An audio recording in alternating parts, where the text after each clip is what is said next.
It was a bright, early spring morning. Still feeling a little sleepy, Mr. Fox opened his eyes and got out of bed.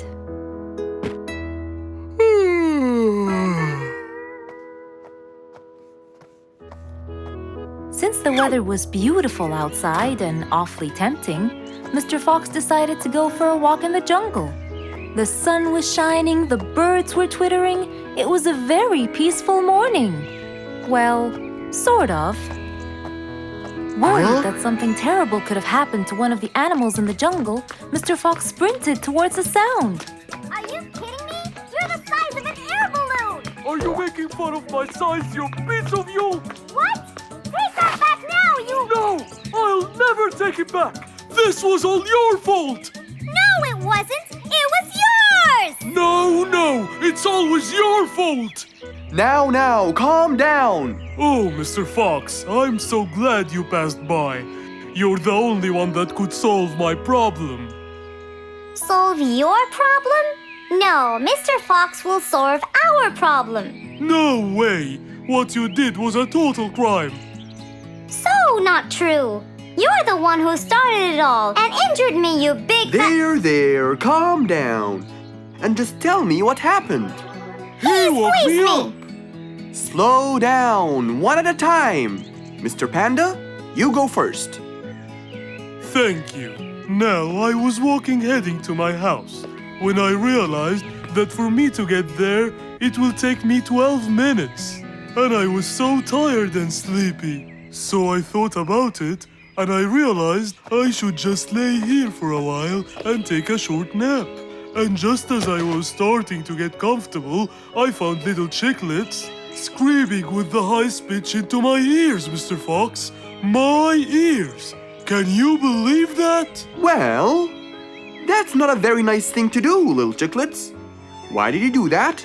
But I didn't, Mr. Fox. And how is that? I was heading to my favorite lake, and I was walking just right behind Mr. Wicks, when all of a sudden, out of nowhere, he decided to lay down and fell to the ground and squeezed my beautiful wing.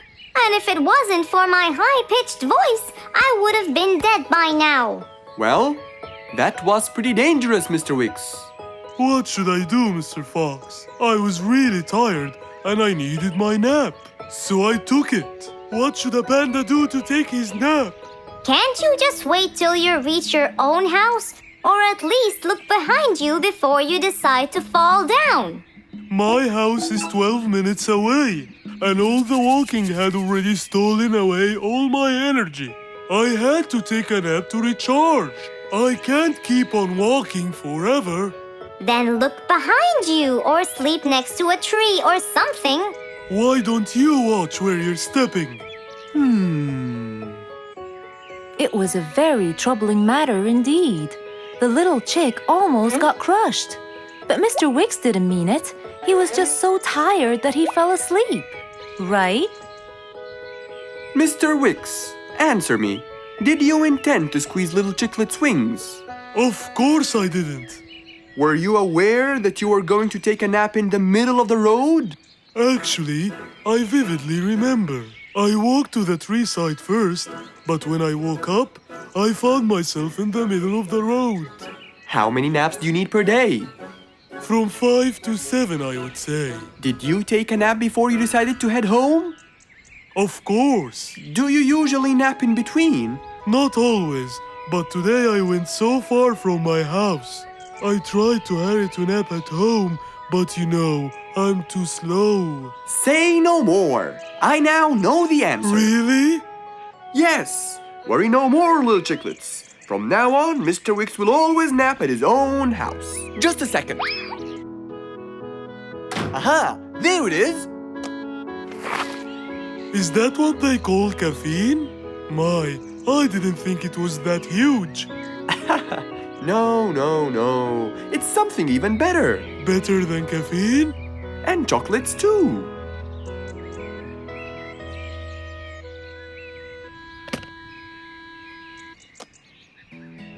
Wow!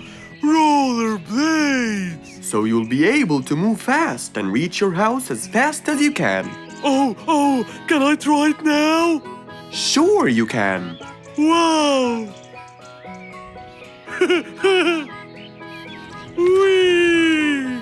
Yahoo! Thank you, Mr. Fox. Anytime you need me, I'll be there. Who can you always count on? They're always there when you're feeling down, ready to draw a smile and remove that frown. They make a bad day so much better, especially if you share toys and play games together.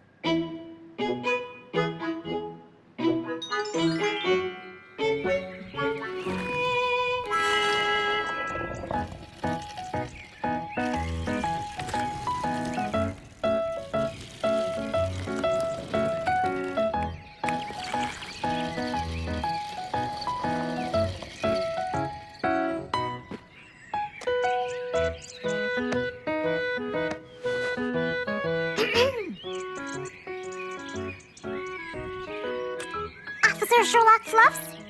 I'm with you, Officer Poppy Holmes. I think we're moving in the wrong direction. You might be right, Officer Poppy Holmes. I can see footsteps in the opposite direction.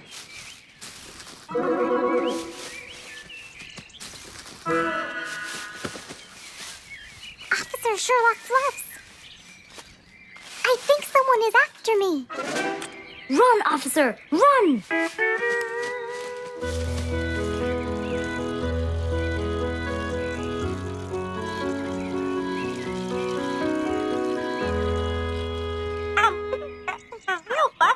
What do you mean?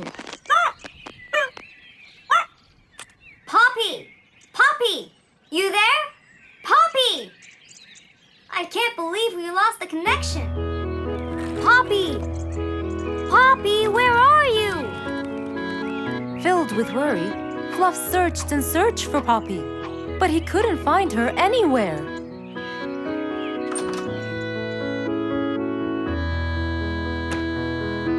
Hey there, Fluffy. What? How come you're here? I thought you'd eventually come home. What happened to your walkie-talkie? It's not working. But we just got it. I know! I was looking everywhere for you. Aw, Fluffsy, were you worried about me? Stop it! We need to fix this thing. Do you have any idea how? Hello? You're the smart one. But I'm not much into technology. You know that. At least take a look at it. I did, before you came. I got nothing, really. Should we go over to Mr. Fox? I think we should. Let me change first.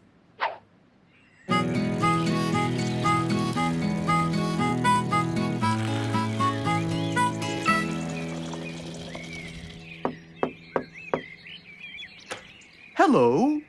Hey! Mr. Fox, Poppy broke her walkie-talkie. I so did not. Don't fight, you two. Show me your walkie-talkie. Maybe I'll be able to fix it. Here. But I promise I didn't break it.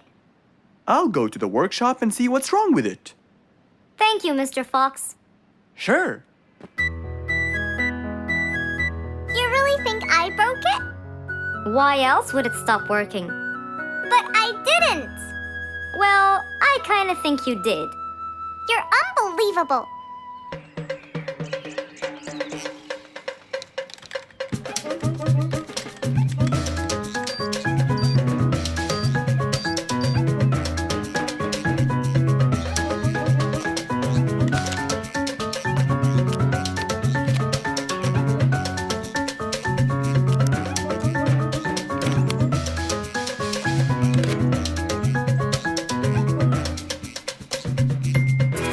It's working just fine. I told you. Well, it wasn't before. I tried it. I know it wasn't, but now it is. See, Poppy, you did break it. And Mr. Fox fixed it. It wasn't broken, Fluffs. It just ran out of batteries. I'm sorry, Pops. Never mind. I was worried about you, though. I know. I have a wonderful brother. Brothers and sisters may fight every now and then, but at the end of the day, they're still best friends.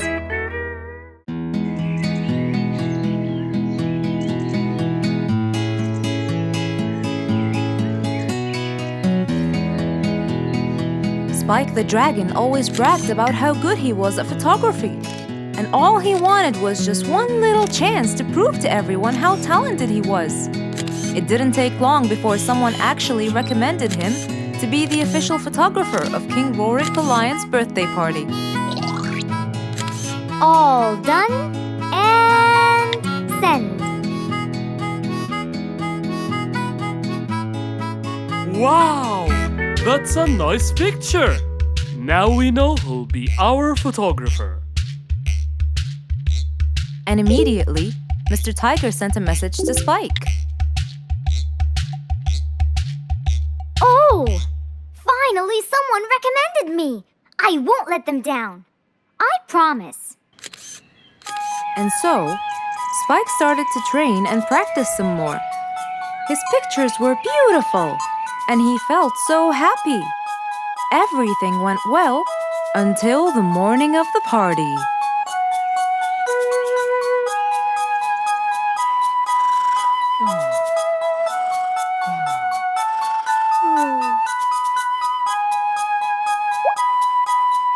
Oh, today's the day.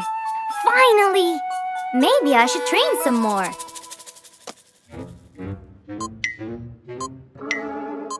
Huh? Oh no! What have I done? While Spike was testing his camera, he pressed on something that changed his camera settings. Now all his pictures turned to white. Spike tried to change it back. He cleaned his lens and checked his filters, but all was in vain. What will I do? Oh, what will I do? I must go to Mr. Fox at once. Feeling so worried and sad, and with no clue what to do, Spike held his camera and flew off to Mr. Fox.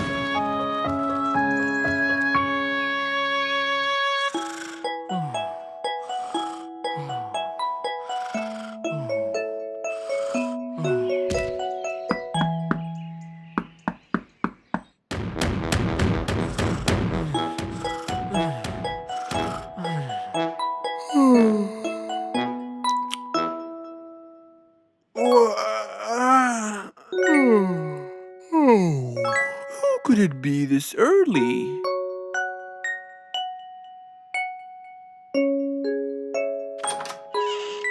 Oh, Spike, it's you. Help me, Mr. Fox. My camera. Help! All white, broken. Help! Calm down, calm down. Please, come in. Spike followed Mr. Fox inside. He sat down and started to speak slowly. You know today's the king's birthday party. Yes, and you've been hired as the official photographer. Congratulations, Spike. Oh, Mr. Fox, it would soon be condolences. What? Why? My camera. It's broken. Broken? Yes, I woke up early today and tried to check it. But I found that every picture I take becomes white. Have you checked the lens? Yes, and I re-cleaned them to be sure. But it's no use. And the filter? Everything. The lens and the filter. Can I take a look at it? Mr. Fox held the camera and started to check the settings. Where could I buy another one now? Do you have a professional or digital one? I don't think you'll need it, Spike. I'll go straight to prison, right? No, it wouldn't be fair to send the most talented photographer to prison. They'll all laugh at me. Are you sure about that?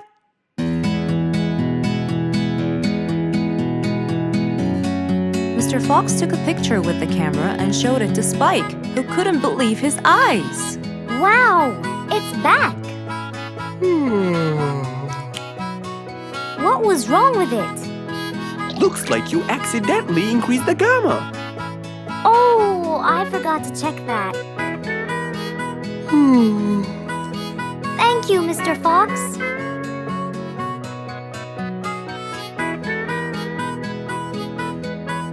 I'll go now. See you at the party. That would be awesome. With that, Spike walked out of Mr. Fox's place. He went back home with a smile on his face.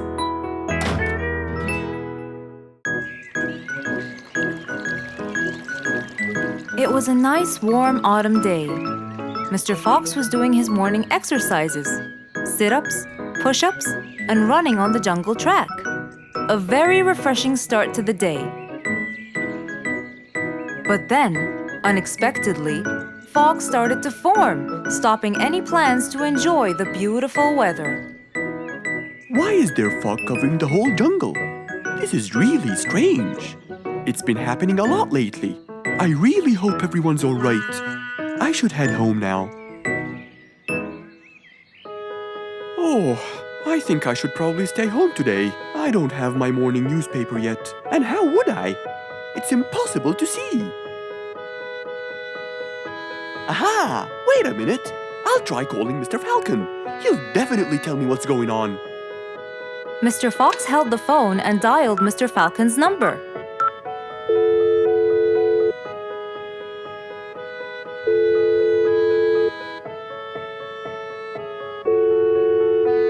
Oddly enough, there was no answer. I guess he's not home. Maybe I can reach him on his walkie-talkie.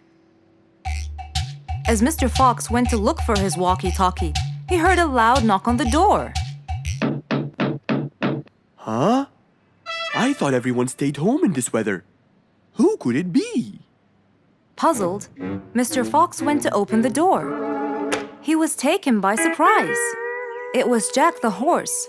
He stood there holding a briefcase and looking smart. Jack was a very busy business horse. He was always rushing to keep a tight schedule. But today, something seemed off. He looked like something was bothering him. Oh, Jack, what a nice surprise! It's been a long time since we met. How have you been? Come in. Thank you, Mr. Fox. But I don't want to waste any more time. I'm on a very tight schedule. Of course. Can I bring you... I don't have time. I just needed to talk to you urgently, Mr. Fox. Have a seat, please. And as you know, time is money. Wait. Hold on. First, tell me how you managed to get here in this bad weather. There's no time. I'm so busy, and I need your help with something important. All right, tell me what's the matter. Well, it all started last week. After long and weary negotiations, I won a bid for a gold mine located in the eastern part. Long story short, a gold mine obviously contains gold. But no matter how hard I looked, I found nothing but dirt. I was really frustrated. I was disappointed. And I knew that buying the mine was a mistake. What do you think, Mr. Fox? That's really strange. That mine is widely famous for its gold. I have an idea. We go there now and see what we can do. But wait here for a second. I need to bring something that will help us. Are you sure you don't want to drink anything? Yes, thank you, Mr. Fox. But please, hurry up. You know that time is money, and I can't waste any more time. I get it. Just give me 2 minutes. Too much, Mr. Fox. So, Mr. Fox went to his room to change his clothes, trying to be quick. Then, he went to his workshop. He looked everywhere for his metal detector. When he found it, he took it and went back to his house, where Jack was standing there looking at his watch, with that usual impatient look on his face. Mr. Fox, why are you late? I have a really important meeting tonight at 8, you know. We're making a deal, and I don't want to waste any more time. You know that time is money. Time is money. I know that, Jack. But now we're wasting more time, aren't we? Right. Let's take my car, Mr. Fox. Okay. The fog had gradually started to clear away, and the vision became clearer and clearer. But as Mr. Fox was about to get in the car, something happened. What's that? What's going on? What happened? That's what we'll find out in the next episode.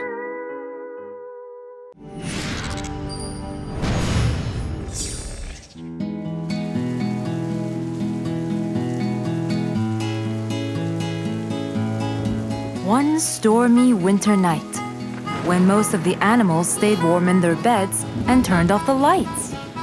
There was thunder, there was lightning, and Woody the Woodpecker found it frightening. He knew he was in trouble, for his house will soon become rubble. Oh no! What am I going to do? I better go to Mr. Fox before things get worse. With a nice cup of hot chocolate, Mr. Fox continued reading his book when the doorbell rang. It was winter. No one would walk in the rain unless they had a complaint. Woody, what are you doing walking around in such cold weather? Hurry, come in.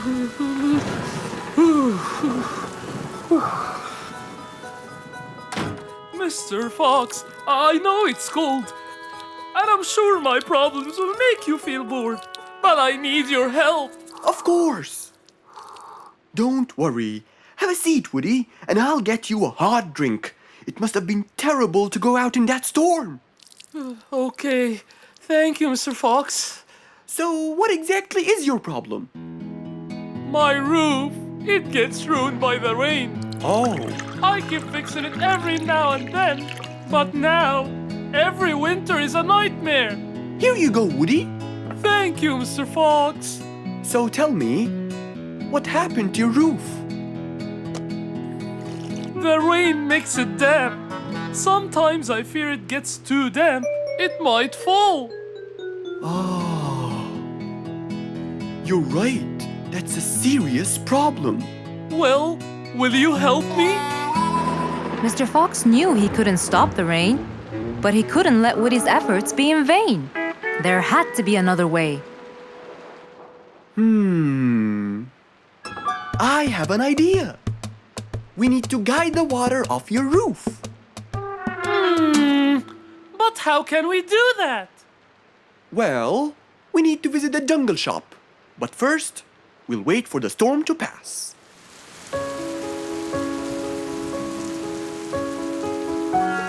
Finally, the storm faded away, revealing a bright, warm, sunny day. I think the weather is better now. Let's go, Mr. Fox. Mr. Fox and Woody hopped into the car, and off they drove to the jungle shop. So, what will we buy from here, Mr. Fox? A sloped roof. A roof? But how will we transport it? Oh, don't worry. There's a new type of roof. They sell them like, pieces of a puzzle. Oh, that's smart! Yep. Mr. Fox and Woody chose a nice big red roof. Then, off they went to Woody's house. Mr. Fox got a ladder and climbed up. He started to fix the roof from the top. Now, all we need is to put the pieces together.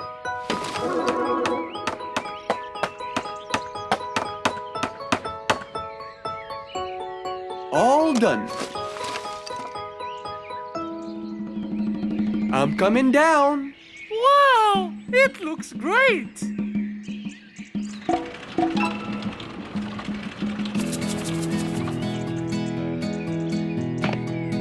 That way, all the water will slide down and the rain won't bother you again. So, does that mean no more rainwater will enter my house, Mr. Fox? Of course not. I guarantee it. Oh, I'm so happy! Thank you so much, Mr. Fox. Oh, it was nothing. We all like living in a dry, warm place in the winter.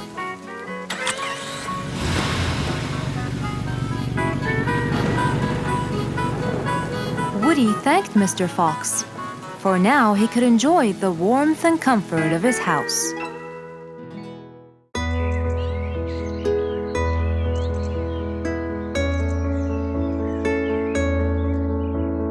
One cold morning, while everyone was shivering in their houses, Mr. Fox woke up and went to watch his favorite team play.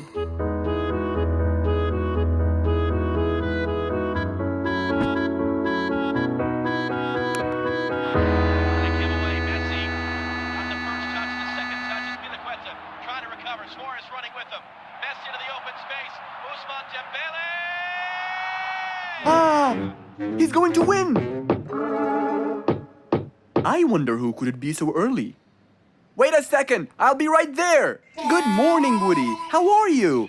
It's been a long time since we last met. Oh, Mr. Fox, it has been a while. Tell me, have you finished building Nate's ship? Yes, Mr. Fox. I used teak and bamboo. Nate liked it a lot. He took it out on a trip. He and his friends had so much fun. Great! Mr. Fox, I noticed how beautiful your flowers look.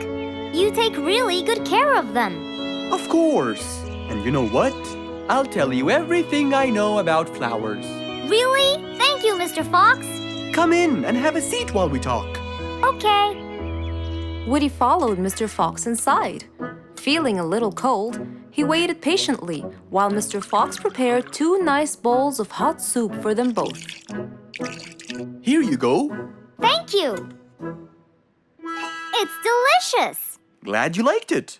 Now tell me, what's bothering you, Woody? How did you know that something was bothering me? I know you all too well, my friend. Okay. You know, it's really nice and warm here. Yes, warm weather helps me think and relax. Well, Mr. Fox, I'm sure you know that I've been a carpenter for a long time now. Of course. And during the winter, my business blooms. And my customers increase because I sell them the wood they use for their fireplace. Very good. But where's the problem? The problem is, they're not all the same. So each customer needs the wood to be suitable in size for his fireplace. That's true. And as you know, I work alone. So I take so much time and effort to cut and adjust the wood to suit each and every customer in this jungle. Sounds like a serious problem. He looks really worried. Okay, Woody, why don't you come with me to my workshop? It's round the back. There, we can think together and I can invent something to help you solve your problem. I really hope so, Mr. Fox. Don't worry, we will. I know. And you taught me that there's a solution to every problem. And Mr. Fox solves every problem. Ha ha ha!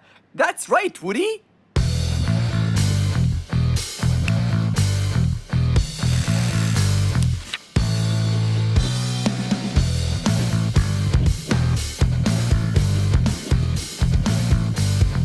I will invent a gigantic wood-cutting machine that has the ability to choose and control the size and shape of your wood depending on what you need. What? Really? Aw, you're the best, Mr. Fox. I'm just going to need some time to build the machine. You got it, Mr. Fox. I'll go get a few things done and I'll come back. Okay, I'll see you then, Woody.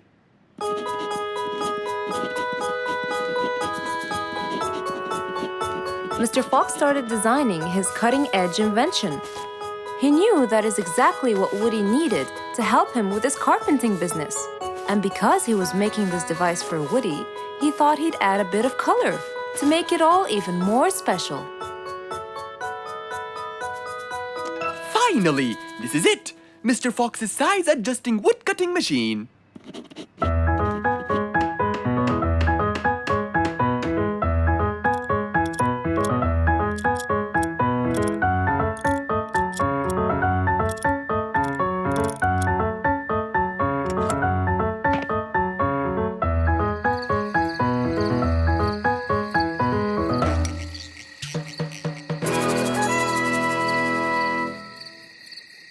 After finishing the device, Mr. Fox sat to listen to his favorite music, waiting for Woody, who came knocking on the door.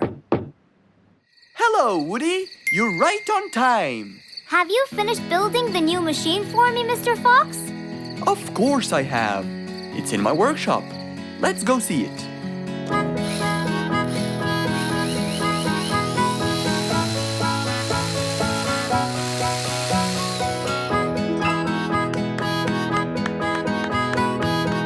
Fantastic! I don't know know how to thank you, Mr. Fox. I'm really grateful for what you've done. Don't thank me. I only did what I had to do. I'd better be off now to cut more and more wood. Have a wonderful evening, Mr. Fox, and thank you again. Good night, Woody. See you soon.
It was past midnight.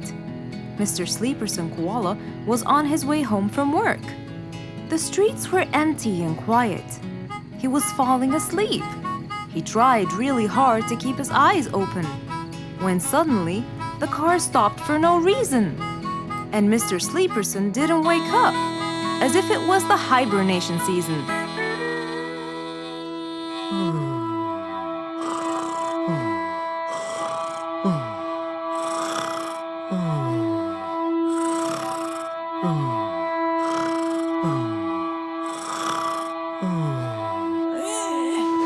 What is that? Mr. Sleeperson fell asleep on his driving wheel. The horn was too noisy for Mr. Fox to bear. He tried to block the sound out, but it was no use. He pulled his cap over his head, put earmuffs, but it was all in vain. He couldn't bear that horrible sound any longer. What a horrible sound! Who could it be this late at night? Oh no! Mr. Sleeperson! It's you again! What brought him here this time of night? And he slept on the driving wheel! Excuse me! Huh? Mr. Sleeperson! Hello? Hello?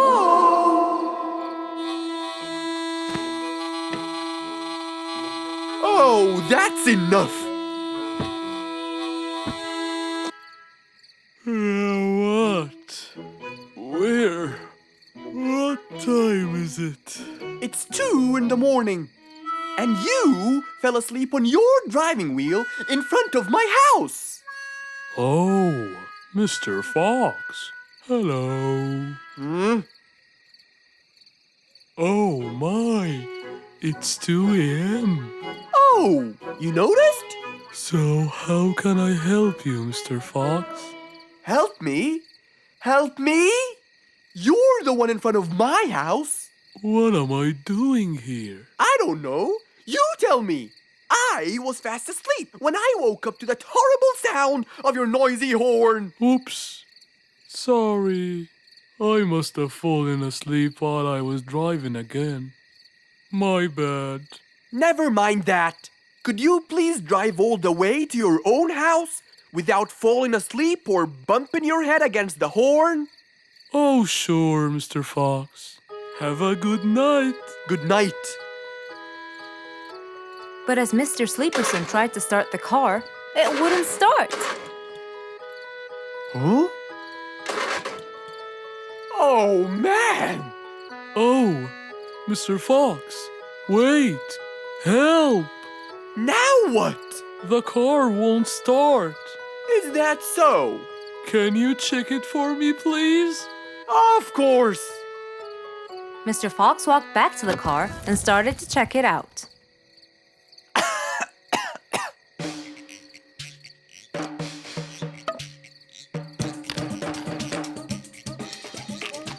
Everything seemed fine.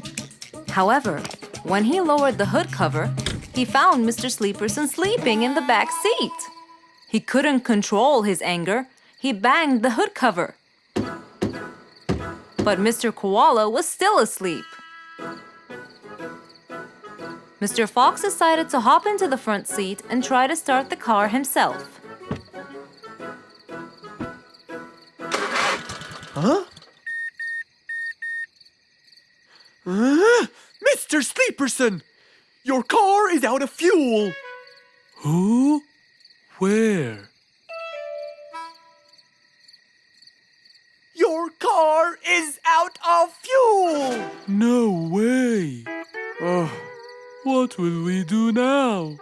You have to fill the tank! Okay. Mr. Sleeperson! What? Wake up! I'll fill your tank for you. I have some fuel in my house. Oh, that would be great!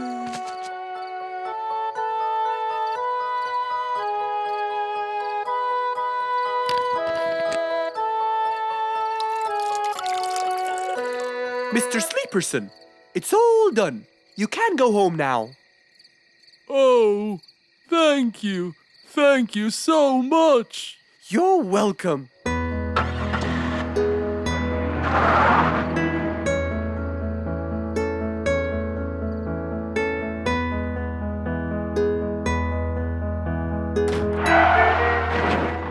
Oh, not again!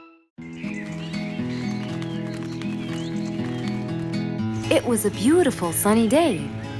Feeling bright and early, Mrs. Sharpie was on her way to work.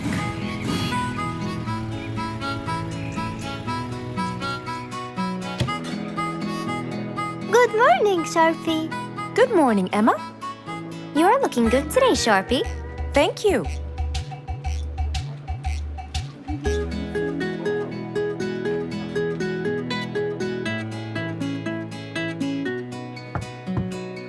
Come in. Good morning, Mrs. Susan. Oh, good morning, Sharpie. Today's gonna be a special day. I hope so, but why? Well, we have more packages that need to be delivered to their owners on time. And there's a special package for the king. I'm on it, Mrs. Susan. After piling them all up, Mrs. Sharpie went to deliver the packages.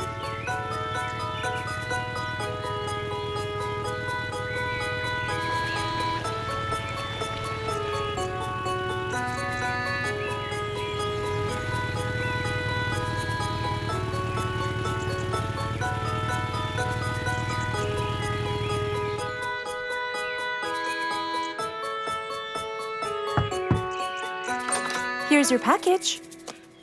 Thank you, Sharpie. Just in time. Looks like delivering the next one is gonna take some time. After safely delivering the package to Mr. Camel, Mrs. Sharpie took off to the opposite side of the jungle to deliver a package for Mrs. Deer.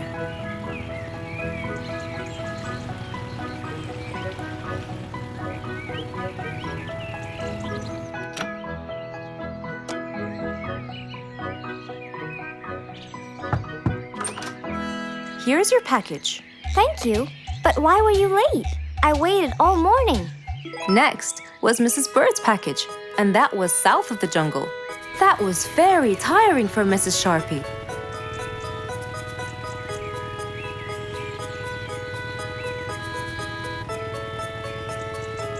Mrs. Bird! Mrs. Bird! Here's your package. I thought you weren't coming. Thanks anyway. Next was Spike the Dragon.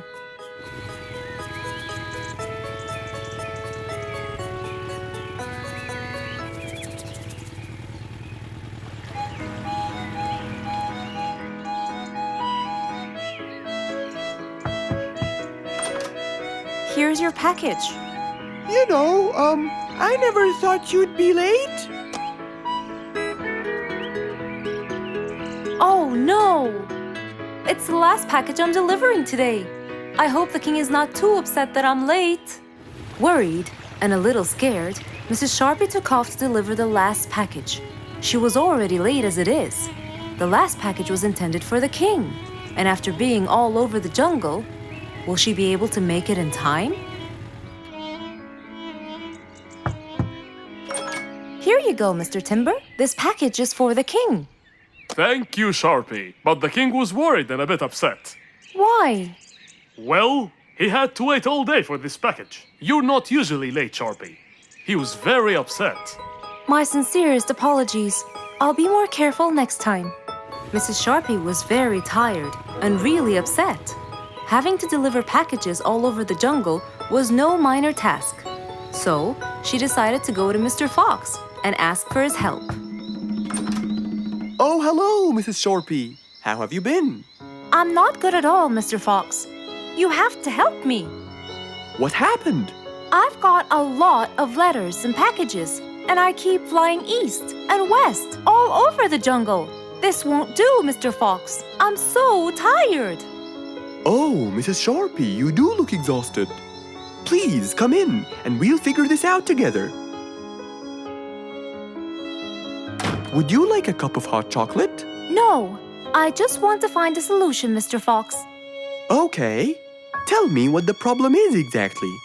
I get too much letters, so I fly to deliver them. I find that the first letter should be delivered to the western part of the jungle, so I fly and deliver it, just to find that the next one is in the eastern part of the jungle. And when I fly and deliver it there, I find that the one after it is in the north. And after that, it's west again. And it's all driving me crazy. Calm down, Mrs. Sharpie. There must be a solution to all of this. That's why I came to you. I kept thinking and thinking, but they come in packages, and I must deliver them all in one day. So how can I do that? Don't worry, Mrs. Sharpie. We'll sort this out. Sort? Sort! That's it! Why don't you sort them out from the very beginning, Mrs. Sharpie? What do you mean by sorting them out? I mean, first, you should read the addresses and sort all the letters that should be delivered north together, and those that should be delivered east together, and so on. And then I'd finish all the north letters together, and the east, and then the south, and then the west, right? Precisely. That's a great idea, Mr. Fox. Thank you so much. Wait, where are you going? I have letters to sort out. Thank you, Mr. Fox. Glad I was able to help you, Mrs. Sharpie. Goodbye.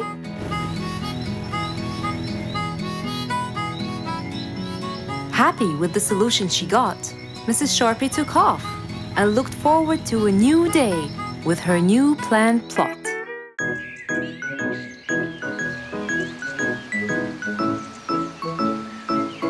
It was a beautiful Saturday morning.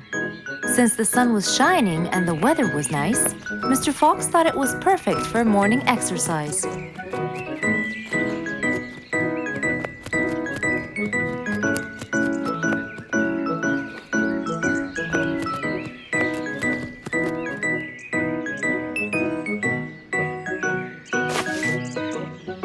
Ah, Piggy, how are you? Haven't seen you in a while. I really missed you.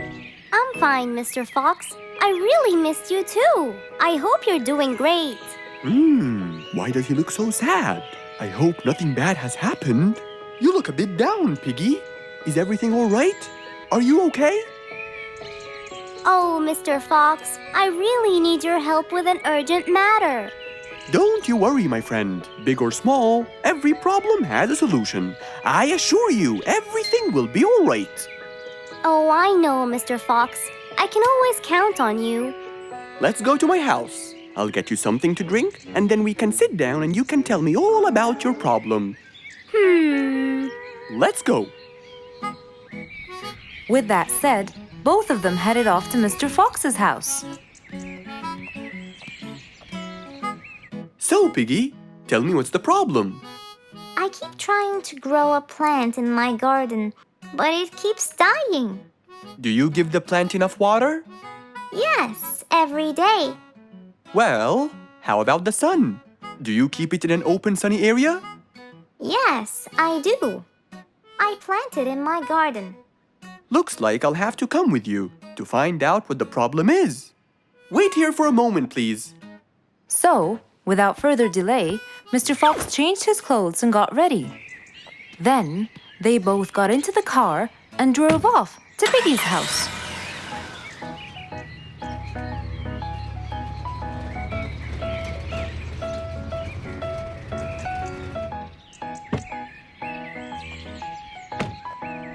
Look, Mr. Fox. These are the plants I told you about.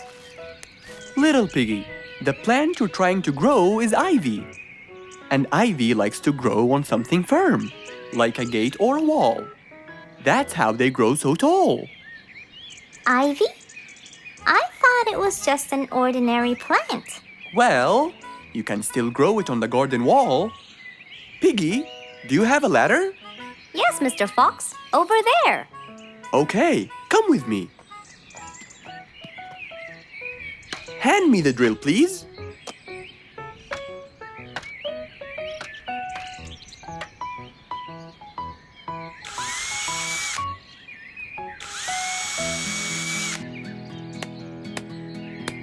After drilling the holes and hammering the nails, Mr. Fox hung the ivy plant all across the wall.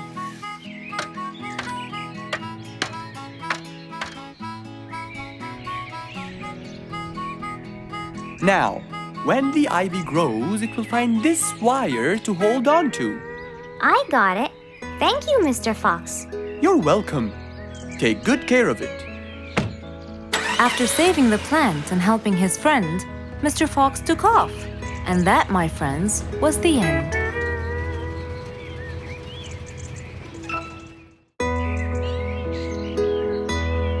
Just imagine if you woke up one day and all your food was gone.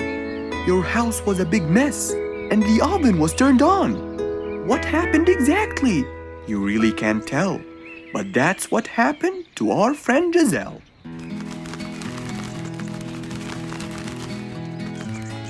It was a lovely morning, just like all others. But when Giselle arrived, she was burdened with troubles.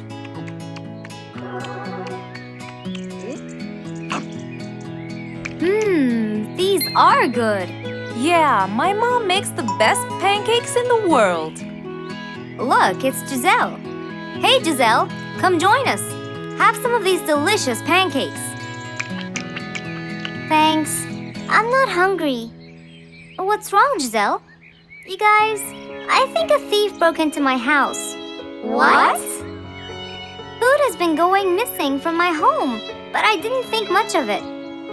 But the amount of food disappearing kept getting bigger and bigger. And yesterday, all of my food went missing. And there was a huge mess at my house. I even found the oven turned on. My house could have burned to the ground. Oh, I'm so sorry to hear that. Are you okay? This sounds really dangerous. What if this happens to my house next? Calm down. Whatever it is, I'm sure we can deal with it. Giselle, let's go to your house and check it out. And so, they left for Giselle's house. They had no idea what would be waiting for them. Oh dear, what a mess. Did you not hear them at all? I heard noises, but by the time I got up, they were gone. Did they take anything else other than food? No, nothing else is missing. So how do you explain all this mess? Maybe they were trying to find their way in the dark. I think Bingo's right. They didn't want to turn the lights on so no one would see them. Yes, but there are more important things. A thief had been here last night, and I don't think Giselle had time to worry about all the dishes. You're right. These are not mine. I didn't use these. That means that whoever was here didn't just steal the food. They ate it all here. That would explain why the oven was on. They cooked. Okay, calm down. We'll figure out a plan to catch them. But first, let's clean everything up. They started cleaning the house, trying to help their poor friend out, while being so worried about what's going to happen next. Any idea how we're going to catch them? I have an idea. We'll have a neighborhood watch. You know, We'll stay up around the house so we can catch them as soon as they come near. Sounds great. Giselle, why don't you go and get some sleep? We'll take care of it. Thanks, guys. They all sat in anticipation, ready to jump on the thief without any hesitation. But hours passed by with no one in sight. They started to become very, very tired. Does anybody else feel a little bit sleepy? Yeah, and cold, and a little hungry.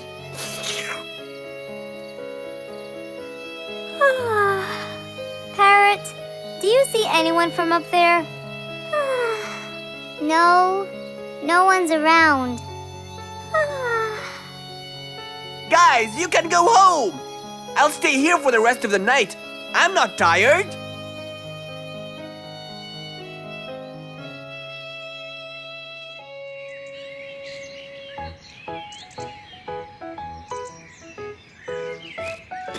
Good morning! What happened after we left? Did you see them? I heard a noise from the bushes near the house, but no one was there. They must have seen me, got scared, and ran away. Wow, you must have looked so tough. How did you get them so scared? I'll teach you guys. First, you have to stand chin up, hands on your waist, and look so focused. Then, you walk back and forth in front of the house, so they wouldn't have a chance. Don't get distracted by anything, and most importantly, carry a weapon. A weapon? Yes, these are mine. A salt shaker and a ladle? It's a pepper shaker. You sprinkle it in their eyes and then hit them with a ladle. Ooh, scary. Okay, I think I got it. I'm going to be on neighborhood watch duty tonight. I'll go get ready. See you all later. And so, with a big responsibility to bear, Bingo guarded the house, steady and aware.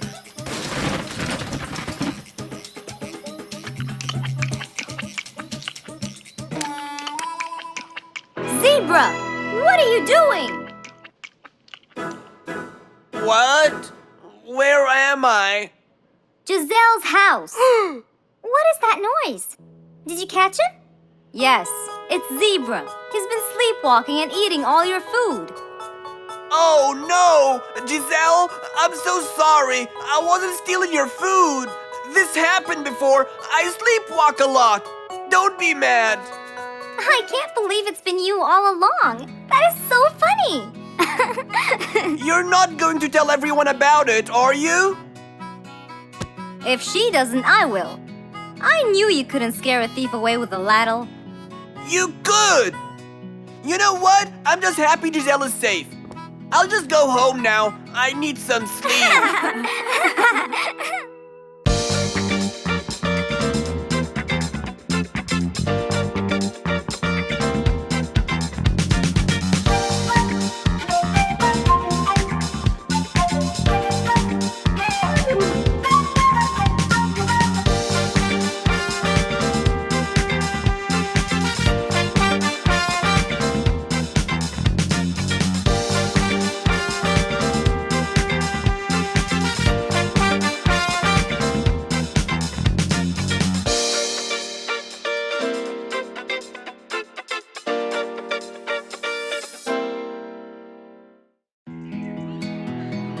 An autumn windy day. It was Jumbo's birthday. He was dancing and playing with his friends, hoping this day would never end.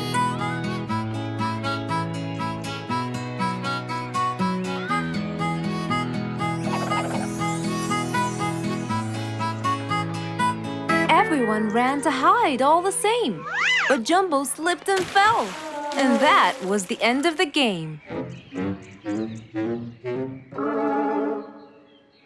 All the animals heard the fall, but Mommy Jumbo ran before them all. Jumbo!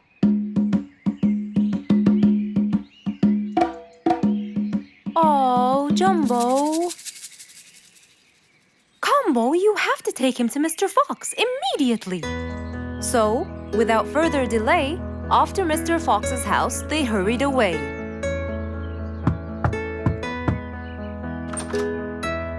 Hey, Mrs. Combo, what's wrong? Help me, Mr. Fox. Jumbo is ill. Oh, please come in.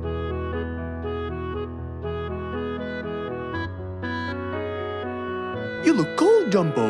I'll get you something hot to drink. Thank you, Mr. Fox.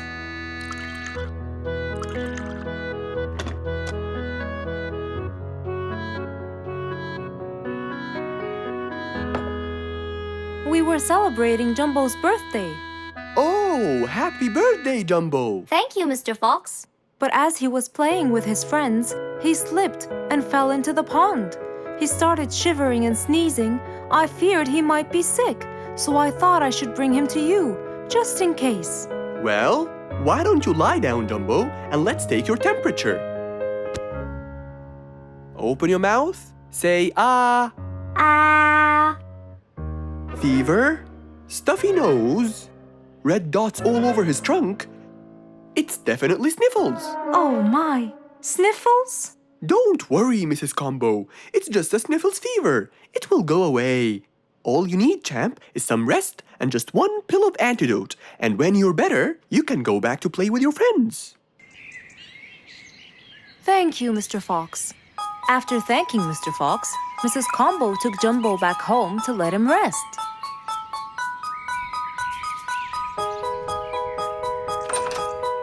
All right, Jumbo.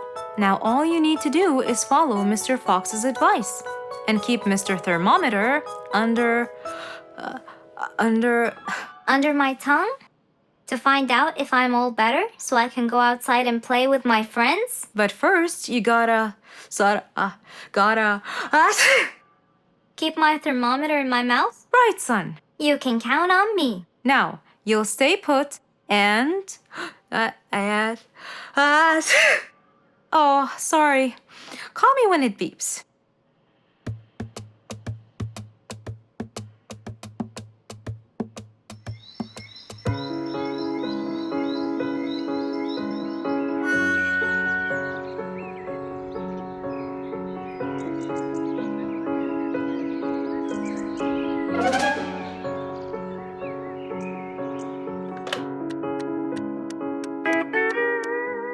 Hello, Frisky. How are you? Hi, Mr. Fox. Roo and I were playing and I'm about to win. Listen, Frisky. I'm going to visit Jumbo now and check on him. I'm sure he'd be really happy if you and Roo come with me. What do you think? Great idea, Mr. Fox. I want to check on him too. We'll meet you there. As agreed, Mr. Fox met Frisky and Roo at Jumbo's house. I'm coming.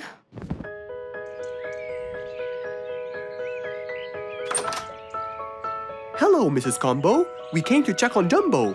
I hope he's feeling better now. Why, yes, Mr. Fox. Come in, everyone.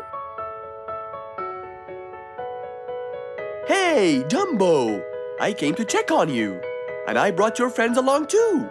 Are you feeling better now? Hi, Mr. Fox. Hi, guys. Hey, Jumbo. How are you feeling? Well, I feel better, but... Well, we need to take your temperature one more time, Jumbo. Is it time? It's time, all right? What does it say? Well, let's see. Your temperature is, oh. Your temperature is just fine and dandy, Jumbo. You're not sick anymore. You are A-OK. Yes! Now we can go outside and play. But first, I need to tell Mom. Mom? Mom? Where could she be? She's not in the kitchen. Mom! She's not in the living room. I wonder where she is. I'm here in the bedroom. Mom? Are you okay? I think I might have caught a case of sniffles too. Don't worry, dear. I'll be fine. Now why don't you go out and play hopscotch with your friends? I'll join you when I get better. But Mom, I won't be happy if I go to play and leave you here all by yourself. I'll be only thinking of you. So, What do you think you should do, little Jumbo? I have to sit here and take care of you, Mommy. You always take care of me when I get sick. I'll take care of you and never leave you alone. Oh, I love you more than anything in the whole wide world, Jumbo. Now it's time to take your temperature. Right, Mr. Fox? You're absolutely right, Jumbo. So rather than go out to play, by his mother's side, he decided to stay.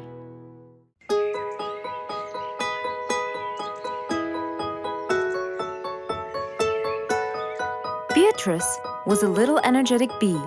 She wakes up early, eats her breakfast, and checks on her honey. Then, she goes out to collect some nectar. That smells great. I'll take some from here. Wow, that looks fresh. Here's my favorite type. And so, she went collecting all the nectar she needed, and when she was all done, she went back home. But as Beatrice came closer and closer, she could see that someone had been to the hive. Oh no! My honey! It's all gone! Who could have done this? Beatrice looked right and left, but no one was there. Sadly weeping with grief, she went to the place where she might find relief. Oh, Beatrice. How have you been? Mr. Fox! Beatrice, what happened? Someone stole my honey and destroyed my hive! Who would do such a horrible thing? I have no idea! I was out collecting nectar, and when I came back, I found... Calm down now, calm down. I don't know what I should do. Mr. Fox felt sorry for Beatrice. He kept thinking of a way to prevent this from happening again. Aha! I got it. You know who did this? No, but I can prevent this from happening again. Really? Really? Come with me. At once, Mr. Fox ran to his workshop. He grabbed some steel, some wooden plates, and his toolbox. He then hopped into his car with Beatrice by his side and drove away.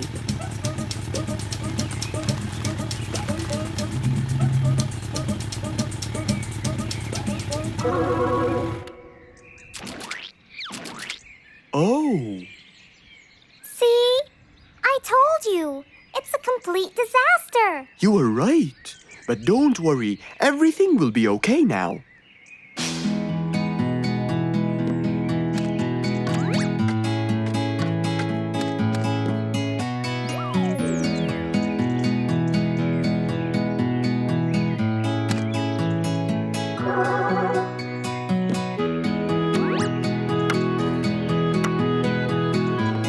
Mr. Fox started to work.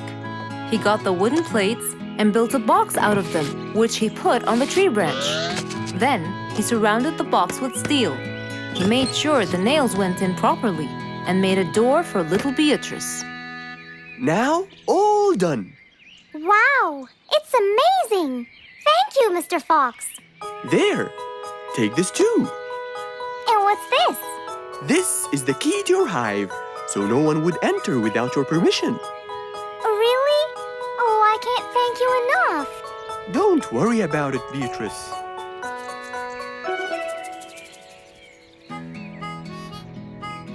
Here, Mr. Fox, this is for you. What's this? It's one of my delicious honey jars. It's the best kind I've got. Oh, you didn't have to.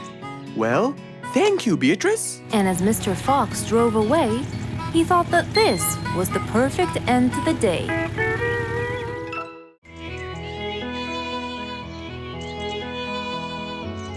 It was a very fine day, in the beautiful month of May. Mr. Fox decided to go for a walk. So, without further delay, he was on his way.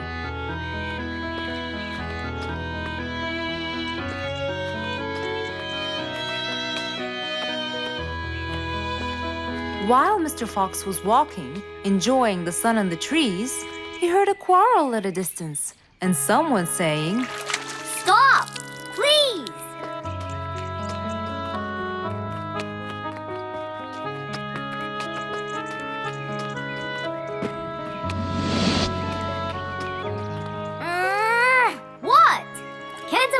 enjoy a spring nap in peace? Nap somewhere else. I don't care. Excuse me? You splash somewhere else. You've got the whole ocean. That's more than enough room. What's going on here? I like it here, and I'm going to stay. You stink! Bingo? Bite me. Bubbles? I gobble you up, but I prefer a healthy diet. What's the matter with you two? I'm calm and happy. I'm just simply awesome. Mr. Fox, can you believe her?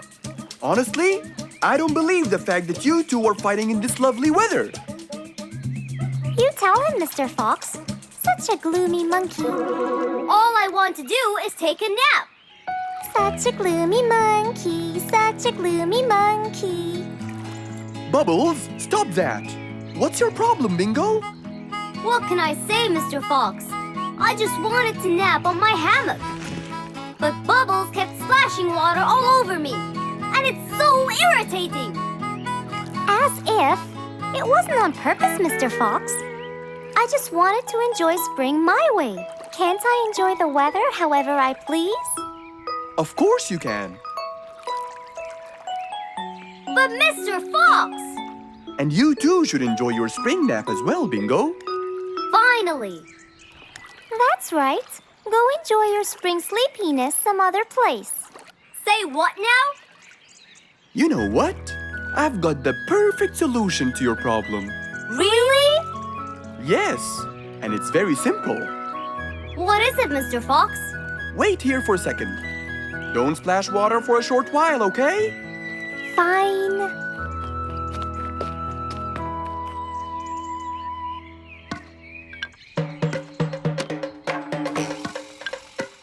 The hammock was very close to the lake. That's why Bingo got water all over him every time Bubbles splashed. But Mr. Fox wasn't gonna let them fight. He had the perfect solution for both their plights. What are you doing, Mr. Fox? Wait and see for yourself.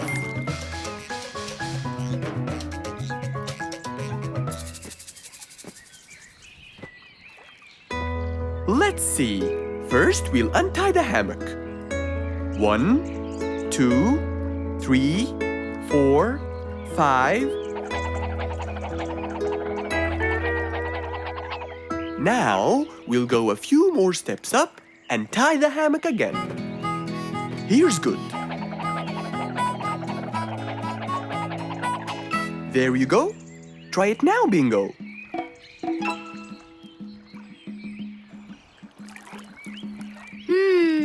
Very comfortable, Mr. Fox. I love it. And the air up here makes me sleepier. Bubbles, give me your biggest splash. Whoa! Ha ha ha ha ha. Whoops. Sorry, Mr. Fox. Don't worry about it. I feel fresh. Mr. Fox's work was done. First there was trouble, now there was none. For there was indeed no better deed than rushing to help a friend in need.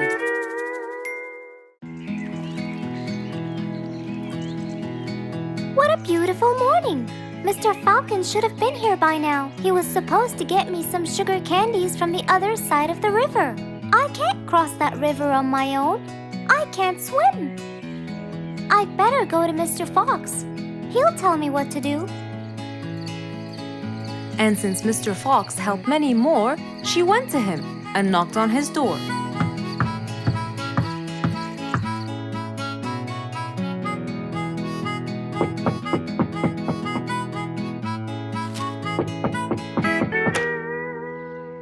Who's there? Over here, Mr. Fox.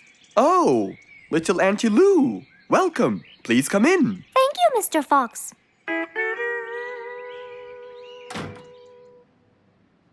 What can I do for you? Mr. Fox, my problem might seem small, and I know how busy you are, but... Don't worry, Auntie Lou. Whatever it is, we'll find a solution. Tell me, what's bothering you? Sugar candies. Sugar candies? But you love them. Yes, Mr. Fox, I do. That's the problem. The only place I can find them is by the other end of the river side, and I don't know how to swim. Well, how did you get them before? I had some friends who would cross the river and bring me some candies with them. But I can't wait for them to go every time. I want to be able to get them myself. I see. So you want a way to cross that river by yourself? Yes. Do you want to learn how to swim? Impossible. I'm so afraid of the water. It's my worst nightmare. Isn't there any other way, Mr. Fox? Sure there is. Let me think. Mr. Fox thought quickly and without delay, for there was already another way. He'll build a bridge for Auntie Lou, so she could cross whenever she wanted to. Little Auntie Lou, how wide is that river? Very wide, Mr. Fox. It won't be easy, but let's go. Into the workshop ran Mr. Fox. He grabbed some wood and his toolbox. He put them in his Jeep and hopped inside. Then he and Auntie Lou went for a ride.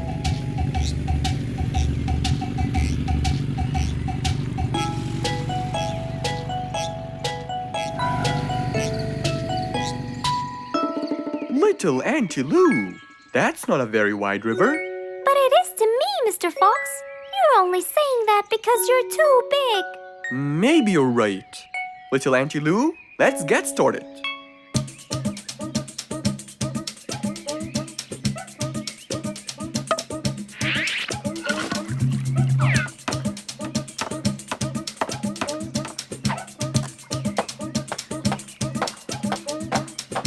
Finally, the bridge is complete. Mr. Fox, that's exactly what I wanted. Thank you so much. I'd better be on my way to collect the sugar candies. I've always dreamed of this.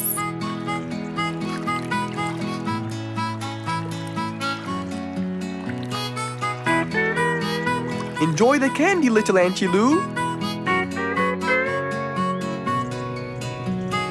After giving his friend a happy end to the day, Mr. Fox took his car and carefully drove away.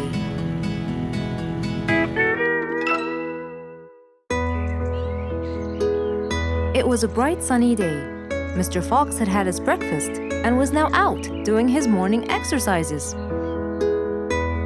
It was then when he saw Woody, who was passing by. Ah, Woody, how are you? Haven't seen you in a while. I really missed you. I'm fine, Mr. Fox. I really missed you. I hope you're doing great. Why does he look so sad? I hope nothing bad has happened. You look a bit down, Woody. Is everything all right? Are you okay? Oh, Mr. Fox, I really need your help with an urgent matter. Don't you worry, my friend. Big or small, every problem has a solution. I assure you, everything will be all right. Oh, I know, Mr. Fox. I can always count on you. Let's go inside. I'll get you something to drink, and then we can sit down and you can tell me all about your problem. Let's go. Woody followed Mr. Fox to his house. There, Mr. Fox prepared something special for Woody to help make him feel better.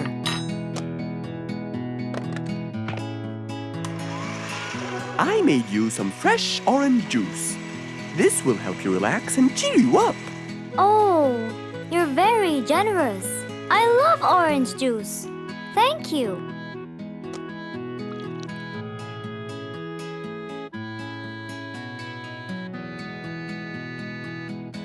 Mr. Fox, I'm really sorry to bother you over and over again, but I had no choice. Oh, no worries, my friend. You know, Mr. Fox, I'm the jungle carpenter. My business has been growing recently, and now I have many customers. Yes, you're a hard worker. You deserve it. I used to build boats for fishermen. I got famous for my skills, especially after I built Nate the fisherman the boat of his dreams. He went and told everyone in the jungle about it. They overwhelmed me with requests. That's fantastic! I'm really glad to hear that. But Nate came to me yesterday and asked if I could build him a ship. One big enough for him and all his friends, as he is planning to go on a fishing trip. It's for a special trip, he said. Yes, I've heard about that. Well, the problem is, I've never built a ship before, and I have no clue what kind of wood I'm supposed to use. I don't know what to do. How will I build him the ship he needs without the proper wood? Will you help me, Mr. Fox? Whoa, that's a serious problem. I'm gonna have to look through my books. Well, you're never too old to learn something new. I could use some time. I'll call you as soon as I find a solution. I will be waiting for your call. I know you'll be able to help me, Mr. Fox. After Woody left, Mr. Fox started his researches on shipbuilding.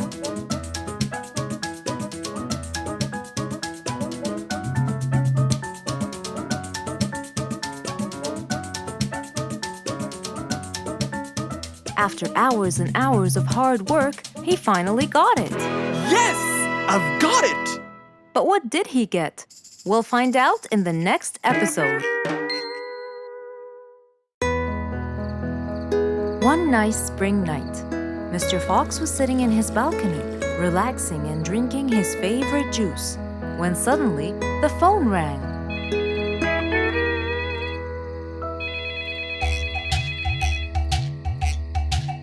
He wondered who would be calling him this time of night.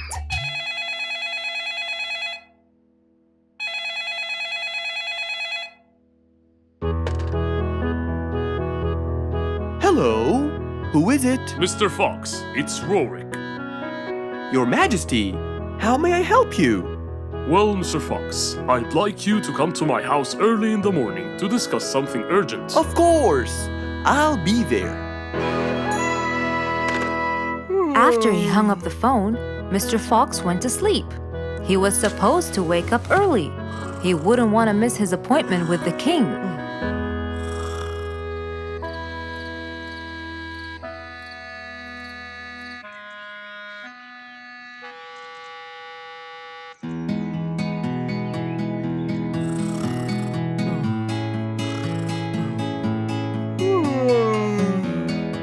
Early next morning, Mr. Fox woke up and went to wash his face. After that, he got dressed and was all ready for his appointment with the king. He got into his car and drove off.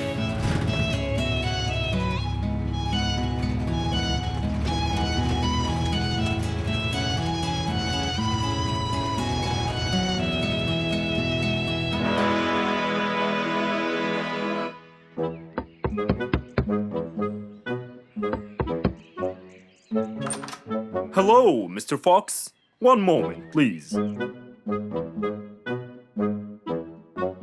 Your Majesty, Mr. Fox has just arrived. May he come in? Of course. Let him in. Come in, Mr. Fox. His Majesty is waiting for you. Good morning, Your Majesty.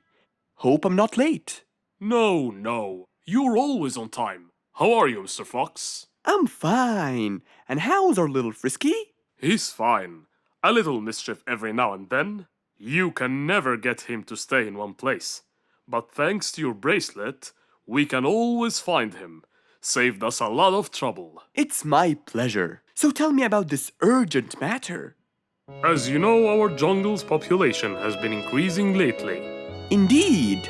Our population has increased. Yes, but it's getting harder to summon them all to the meeting every time.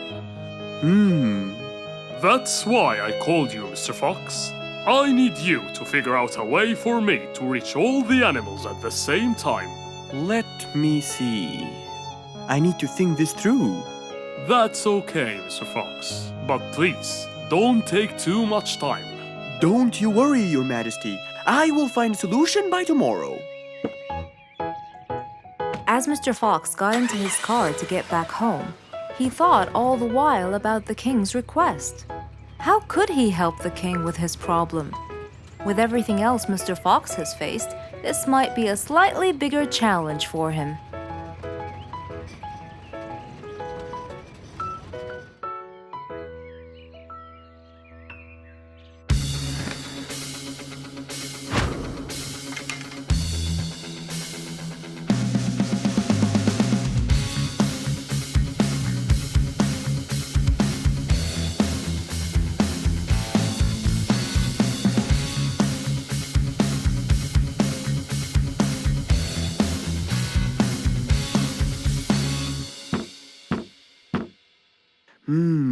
This is more challenging than I thought. Maybe a short break will help. Mr. Fox went back to his house and sat on his sofa. Since he can't think anymore about the king's request, he thought it would be great just to relax and watch his favorite TV show. Everything was peaceful and quiet, but then suddenly, I got it! Mr. Fox rushed back to his workshop. He quickly designed a new device.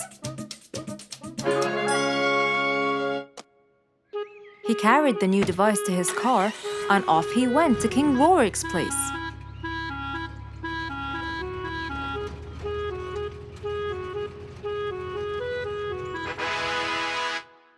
Mr. Fox, I thought you were coming tomorrow. Did you solve my problem? Yes, Your Majesty. This is a solution to your problem. That's great! But what's that, Mr. Fox? This is a megaphone. I made it specially for you. Every time you need to meet the animals, all you have to do is roar into it. Mr. Fox, you're a genius! But be careful. It's powerful. So make sure that no one is around you when you use it. Of course! I can't thank you enough, Mr. Fox. You're a great asset to all of us. It's my pleasure, Your Majesty.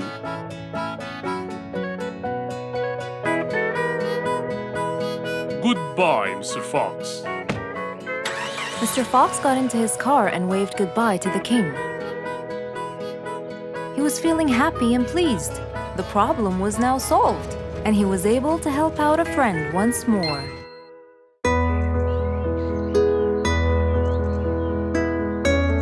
One bright sunny morning, as Mr. Fox was having his morning coffee and reading his newspaper in the balcony, his phone rang.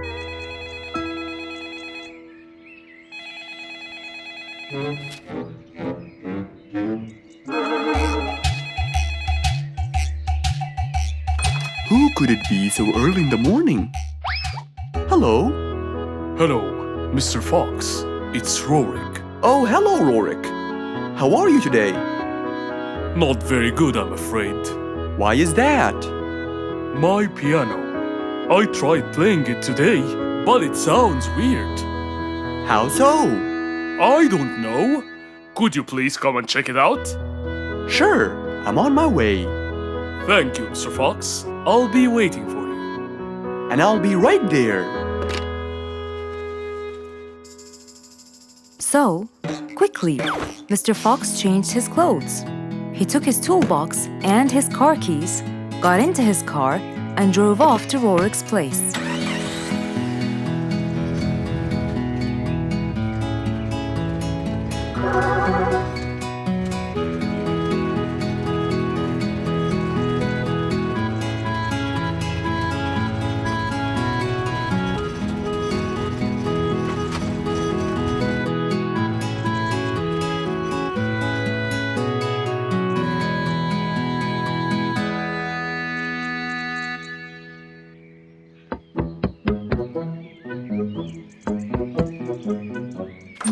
Hello, Mr. Fox. One moment, please. Your Majesty, Mr. Fox has just arrived. Of course. Let him in. Come in, Mr. Fox. His Majesty is waiting for you. Good morning, Rorik. I came right away. Oh, you're here, Mr. Fox. Please help me with my piano. It's the only thing that comforts me. Don't worry, Rorik. I'll see what I can do. Mr. Fox started to check the piano. He tried playing a few notes. What is it, Mr. Fox? Is it broken? Mr. Fox, please answer me. It sounds horrible. It's not broken, Rorik. It just needs tuning. Do I have to buy a new one? No, Rorik. It's very simple. I can tune it for you. Really? Thank you, Mr. Fox. I almost had a heart attack. However, Oh no, not that word. I'm sorry, but it might take a while. Oh, it's okay. I can wait. Okay then, I'll get started. Please, Mr. Fox, do your best. It's my everything. Don't worry, it'll be good as new. Mr. Fox opened his toolbox, grabbed a few things, and started to work.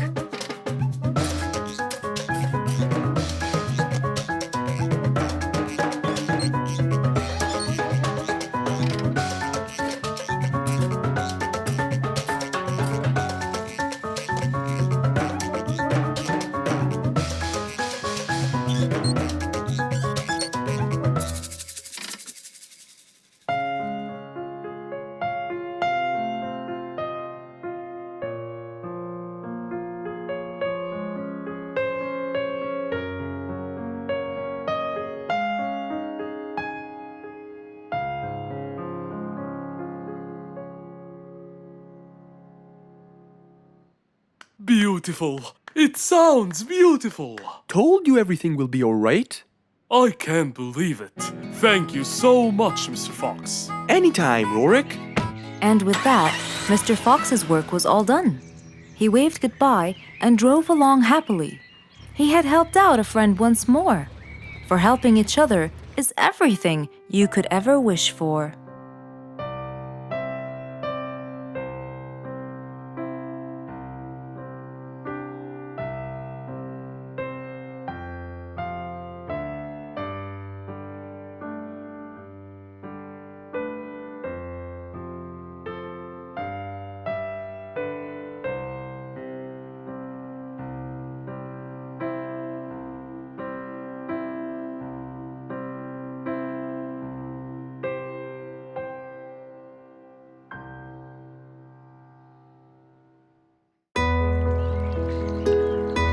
Rose stood in front of her painting stand, holding a few colors in her hand. But things weren't going as she planned. I think I should just paint the pig blue. No, wait. Maybe this will do. Maybe I should just take some of the pink color on my feathers.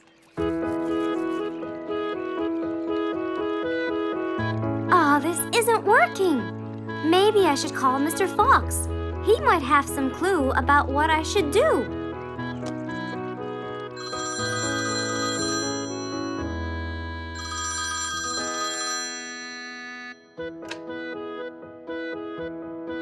Hello. Hello, Mr. Fox. It's me, Rose. Oh, hello, Rose. How are you? I'm fine, Mr. Fox, but I do need your help with something. Do you think you could come and meet me? I'm at my usual painting place. Sure, I'll be right there. So, without a moment to lose, Mr. Fox got ready, got into his car, and drove off to where Rose was painting.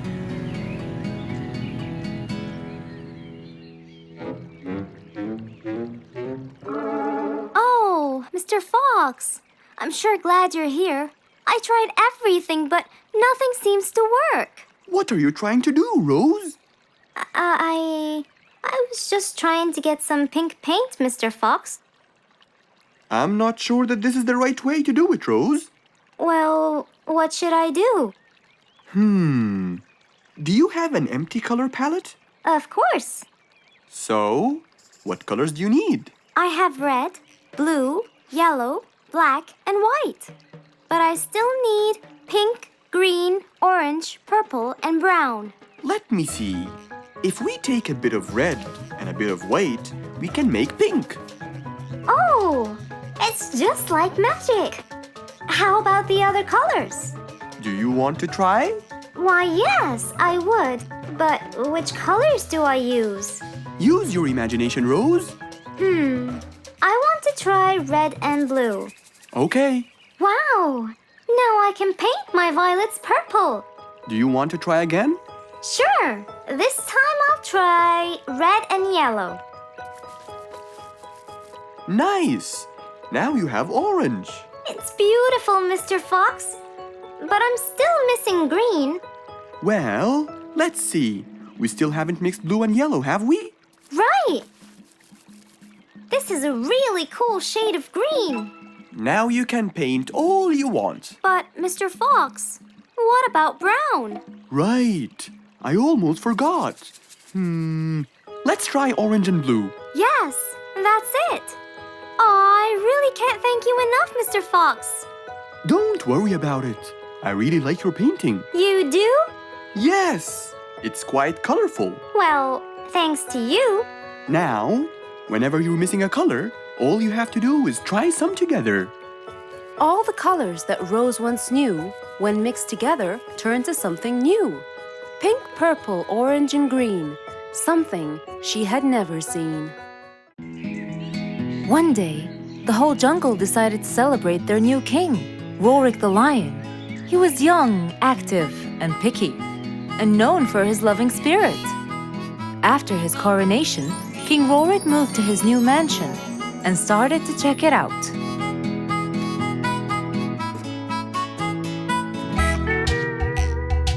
Great, and that's my throne, right? Exactly, Your Honor. Well, I'd better check it out. Yes, please do.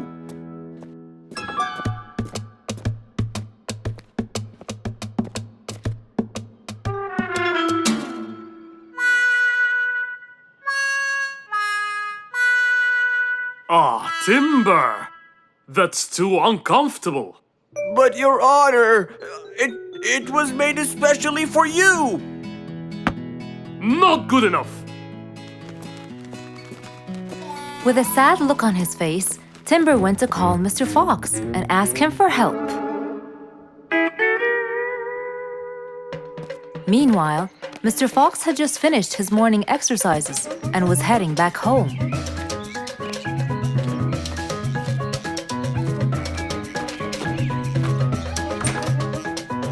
After a cold shower, he changed his clothes and had some tea.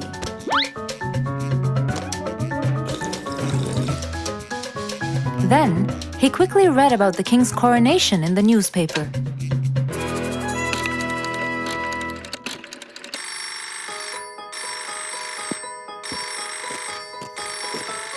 Hello. Hello, Mr. Fox. Can you please, Hello, Mr. Fox. This is Rorik. Oh, hello, Your Highness. How may I help you? I need you to come immediately. There's a huge problem, and I'm pretty sure that you're the only one who can help. I'll be right there. So, Mr. Fox quickly took his keys, hopped into his car, and drove towards the king's manor.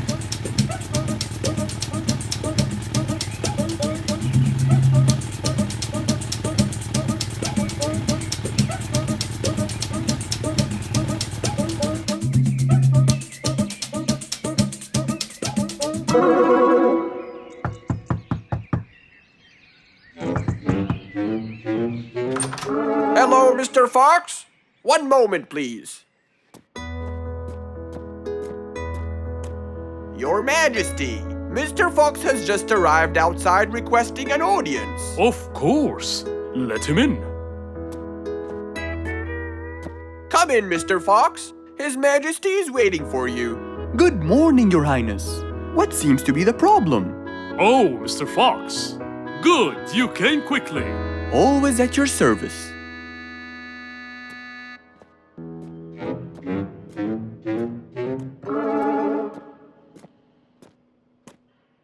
Well, I was at my coronation, and I thought I would check out my throne. But unfortunately, I felt too uncomfortable. Can you believe that I'm gonna rule the jungle on an uncomfortable throne? But I hear it was carved out with the best kind of stone. But it still hurts my back. Oh my! Anyway, I've decided to design my own throne. What a great idea! But I need your help to make it as soon as possible. It will be my pleasure, Your Highness.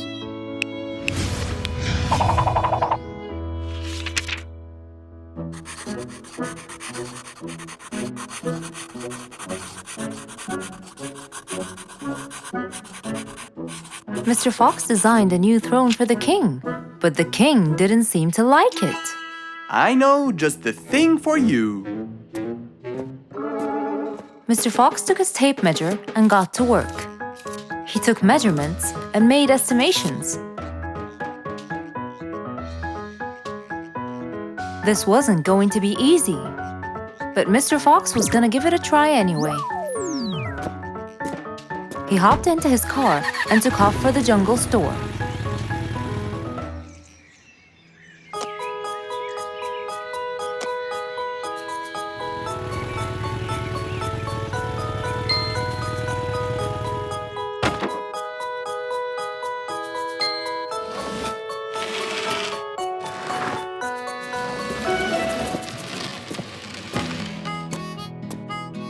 All done. Can you please try it now? Wow!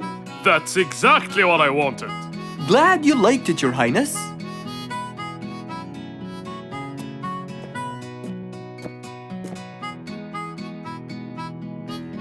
And there you have it, the new King of the Jungle. It was a beautiful morning. The sun was shining brightly over the jungle. And seeing how nice the weather was, Mr. Fox decided to go for a walk.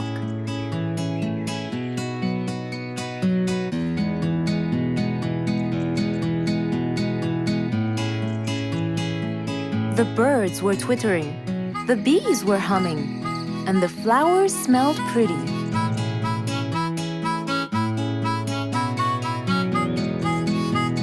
As Mr. Fox was passing by Bingo's house, he saw him doing something really strange.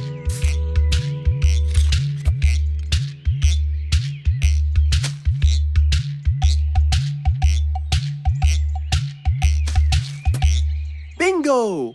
What are you doing? I'm storing my favorite fruits to eat during the winter. But you can't just bury them. They'll soon rot. But what can I do, Mr. Fox? They only grow in the summer, and I love to eat them so much.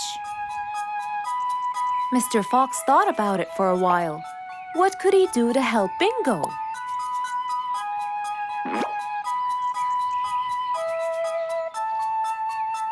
Don't worry, Bingo. I think I have an idea. Really? What is it? You'll have to wait and see. I'll just run to my workshop, and I'll be back before you know it. Okay. Mr. Fox went back to his workshop and gave it some thought.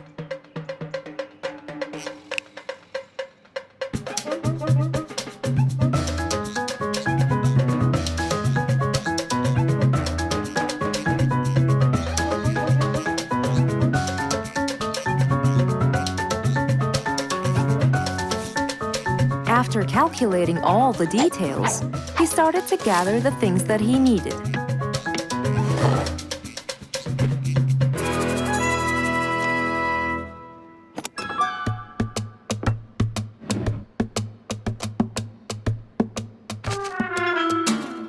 Then, he took his toolbox and his car keys, and of course, the glass plates. He put them all in his car and was on his way.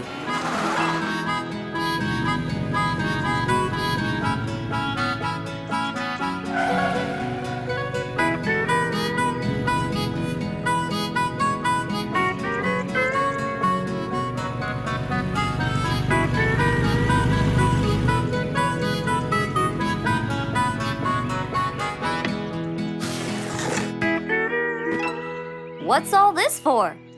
It's a surprise. I can't wait!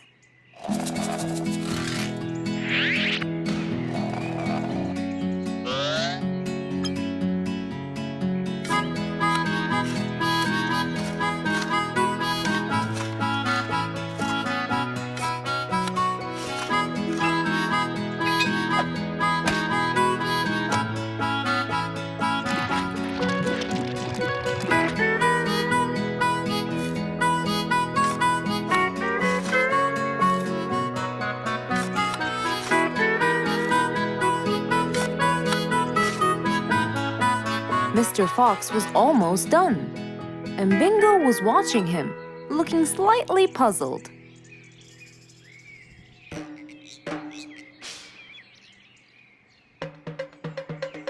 Here you go. You'll never miss pineapples again. So I can store them in here? No. You'll grow them in there. This is called a greenhouse. But it's not green, it's transparent. No! It's called green because we can grow green plants and fruits inside it whenever we want. Oh, so now I can have pineapples whenever I want? Yup. Anytime you want. Awesome! Thank you, Mr. Fox. Glad I could help. Here, this is for you, Mr. Fox. It's the best one I've got. Oh, that's very nice of you, Bingo. I love pineapples. Now you and I can eat them anytime we want. After helping out his friend, Mr. Fox went back to enjoy the rest of his day.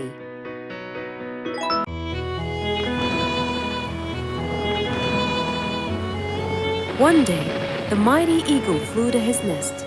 All he wanted to do was rest. He felt bitter, he felt cold. He was really getting old. He knew he needed someplace new. So, off to Mr. Fox he flew.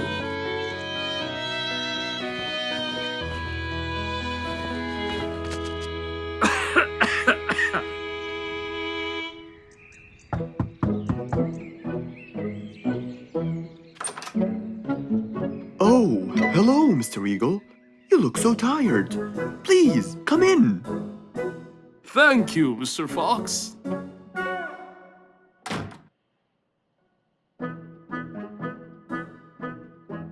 Now tell me, how may I help you?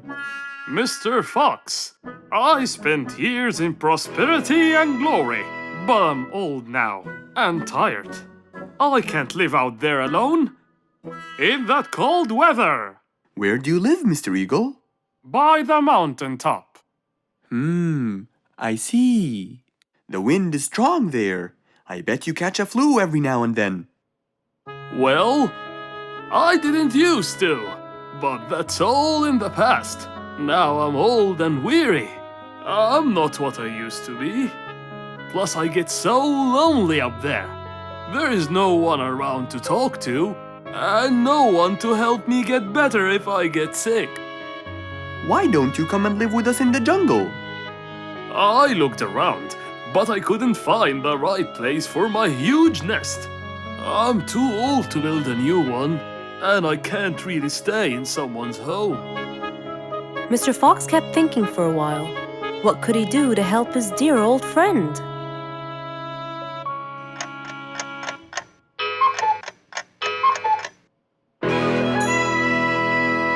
I got it! I think I can help you build a new house. Have no worries.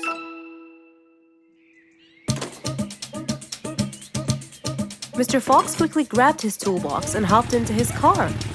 He drove through the jungle while Mr. Eagle flew above him. He stopped in front of a tree that looked both old and firm, right in the middle of the jungle. Lots of animals and birds lived around here. What a beautiful place, Mr. Fox. Wait till you see what I have in mind for you. Mr. Fox started to work.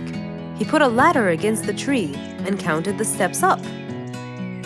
1, 2, 3, 4, 5, 6, 7, 8, 9, and 10. When he reached the tree branches, he opened his toolbox and took out some wooden plates. Then he started putting them together. All I need now is some nails to make sure everything would be A-OK.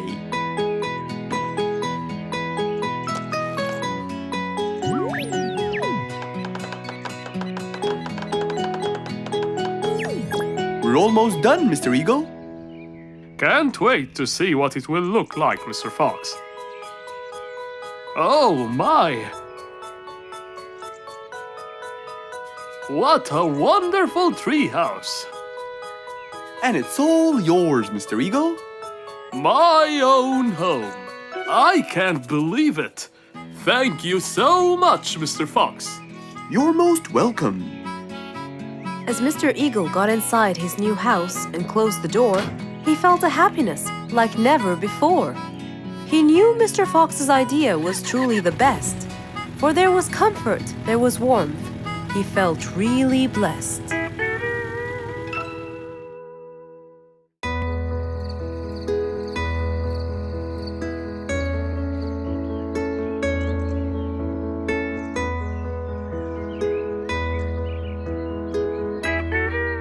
It was a bright, early morning. Mr. Fox woke up and went to wash his face.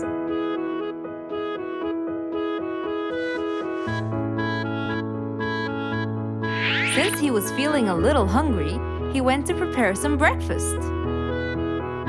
He prepared fruits, some cheese, a fried egg, and some veggies. He looked around for some bread, but couldn't find any. No problem. He'll go to the bakery and buy some. I guess I need to buy some bread from Mrs. Flute's bakery. Then I can have my delicious meal.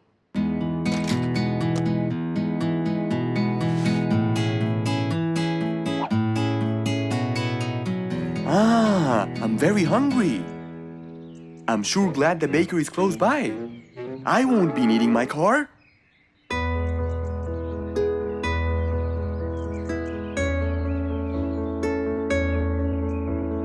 Mr. Fox decided to walk to the bakery. He really enjoyed the early morning breeze. And on his way... Good morning, Mr. Fox! Oh, Mr. Falcon! How are you? Are you getting enough sleep? Yes! I can sleep most anywhere now, and it's all thanks to you, Mr. Fox! Glad to hear that, my friend. See you around.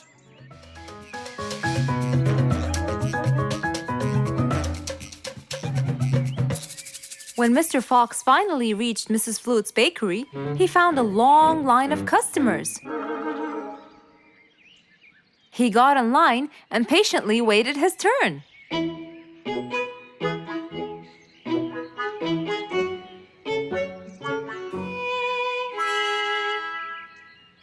Wow! Looks like everyone wants bread. Slowly, the line was moving up, and Mr. Fox got closer and closer till he finally reached the counter, where a very tired Mrs. Flutes was waiting. He was her last customer. Hello, Mr. Fox. Here you go. Hello, Mrs. Flutes. You look really tired. Yes, Mr. Fox, it's becoming more and more exhausting. Why? The number of customers has increased lately after I upgraded both the bakery and the quality of the bread that I produce. That's great. I know it's great, Mr. Fox, but the thing is, the rate of bread production is really low. Well, compared to the number of customers, that is. But why is the rate of production low? Well, Mr. Fox, grinding the wheat takes loads of time and effort. Sometimes it takes over a day or so. That's basically why everything else gets delayed. What should we do to solve this problem? Okay, Mrs. Flutes, I will head home now and eat my breakfast and try to think of a solution. And I'd like you to pass by my house tonight. I'm sure I'd figure something out by then. Really, Mr. Fox? I can't wait to hear your solution. I'll come by your house as soon as I get off work. Okay, see you later, Miss Flutes. See you later, Mr. Fox. Mr. Fox went back home to have his breakfast. Miss Flute's bakery is truly the best. I have to solve this problem, or she won't be selling any more delicious bread. With that in mind, Mr. Fox went to his workshop to give it some thought.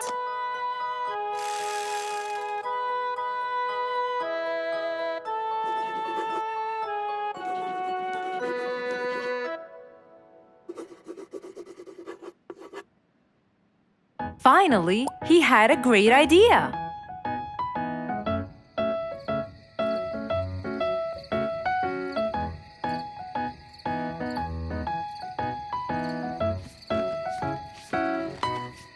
That was a long day. I should head straight for Mr. Fox. I'm sure he would have solved my problem by now.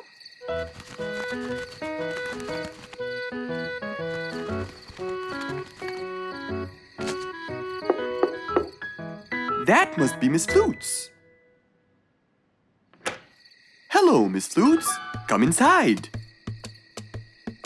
Hello. Were you able to find a solution to my problem, Mr. Fox? Well, why don't you try this new invention? A new invention for me? That's right. I made it specially for you. That's wonderful. It's a grinding machine to help you grind wheat quickly. Brilliant.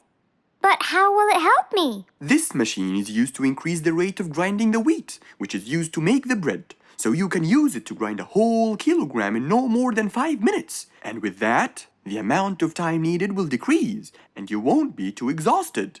I'm really grateful to you, Mr. Fox. I have no words to express my gratitude. Friends help each other, Miss Flutes. You're really kind and generous, Mr. Fox. I want you to start using this new device tomorrow, and I will call you to check in every once in a while. Okay, Mr. Fox, I will. I'll be going now. Thank you again. Goodbye, Miss Flutes, and have a good night. And so, Mr. Fox waved goodbye to Mrs. Flutes.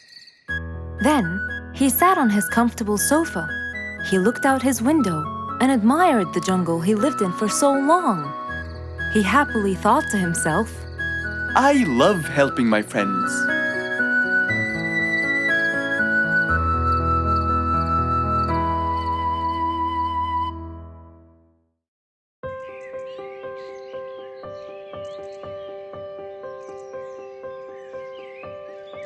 It was a beautiful spring morning. The sun was shining brightly. The sound of the birds woke Mr. Fox up.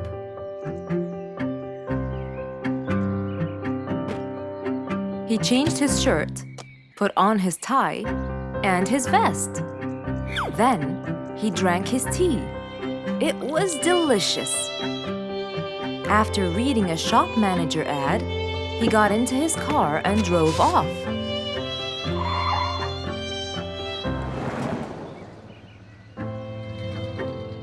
Meanwhile, little Bingo Monkey was riding his bike through the jungle. He was having loads of fun, but suddenly the bike slipped and little Bingo fell off. Are you okay, Bingo? Hang on, I'm coming. Yes, Mr. Fox, but my bike isn't. Oh, it looks like there's a problem with the tire. Don't worry, Bingo. I'm going to help you. Bingo, can you help me count how many nails I need? Of course. Here's 1, 2, 3, 4, 5, 6, 7, 8, 9. I think there are 9, Mr. Fox. Okay, Bingo. Let me count how many I have in my toolbox. 1, 2, 3, 4, 5, 6, 7, 8, 9. I'll get one more just in case he miscounted. So 9 plus 1. We need 10 nails. That's easy.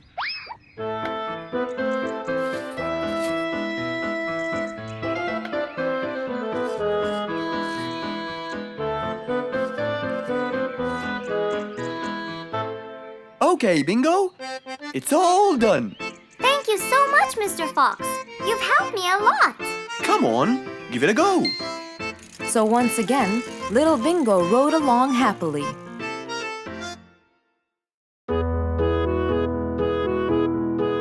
Mr. Fox was known for his kindness in helping others. Everyone went to him for advice, even Woody, the jungle carpenter.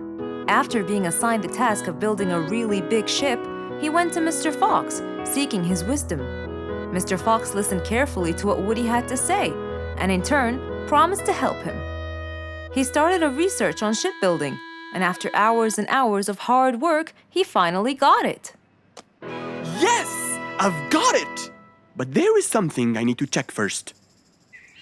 Mr. Fox went for a walk in the jungle, looking carefully at every tree on his path. Then he stopped in front of one and said, Yes! That's the one! Immediately, Mr. Fox took a paint bucket. He wanted to mark the tree, so he wouldn't forget which one it was.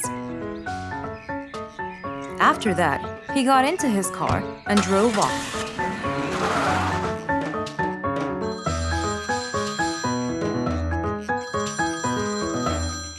When he got home, he called Woody to tell him that he had found the perfect solution to his problem. It only took a few minutes before... Oh, Woody, right on time. Come on, Mr. Fox, tell me. Okie dokie, come in. I finally figured it out. I never doubted you, Mr. Fox. I was sure you'd be the one to help me find an answer to my problem. Oh, don't mention it. Here you go. These are blueprints. They're guidelines that will help you learn how to build the ship easily. Woody started reading the blueprints thoroughly. He knew most of what was written in it, so he looked up and said, It's a lot easier than I thought. Thank you so much, Mr. Fox. Oh, but Mr. Fox, what about the materials that I'll need to build it? Here's a list of all the materials you'll need. And what about the kind of wood I should use, Mr. Fox? I did extensive reading, and I found out that our ancestors were famous for using teak in the process of building ships, as it's really stiff, strong, and it can also be shaped to have wide planks, which would help the ship to withstand the waves of the sea. But I know you don't know what teak is. Not everyone does. But come along. I think it would be better to show you the tree I found earlier in the jungle. Our jungle? Of course! Everything you dream of can be found in our beautiful jungle. Mr. Fox got into his car with Woody by his side and drove off. They headed towards the tree that Mr. Fox had marked earlier. Here's the tree. Huh? I have loads of that wood in my store, but I never knew that I could use it to build ships. I didn't know about teak either. But with a little bit of research, everything is open to you, my friend. Mr. Fox, I can't thank you enough. I'm really happy right now. I'll never forget what you've done for me. It's my pleasure, Woody. Now that I know what I should do, I'll go back and start building that ship for Nate as fast as I could. Thank you again, Mr. Fox. So, after helping his friend, Mr. Fox got into his car and drove away happily. You know, it's true what they say. A friend in need is a friend indeed.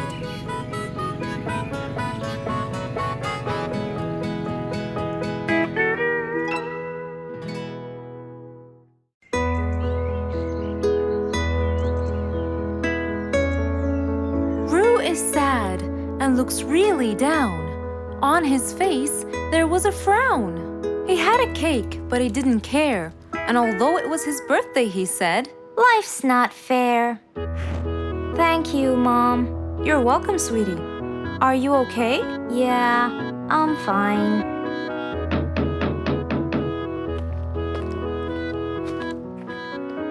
Oh, look who's here. It was Rue's best friends, Poppy and Fluffs. Hey there! Happy birthday! Wow, neat birthday cake. Yeah, just a normal birthday cake, traditional birthday hat, and the same old wishes over and over again. Rue, are you okay?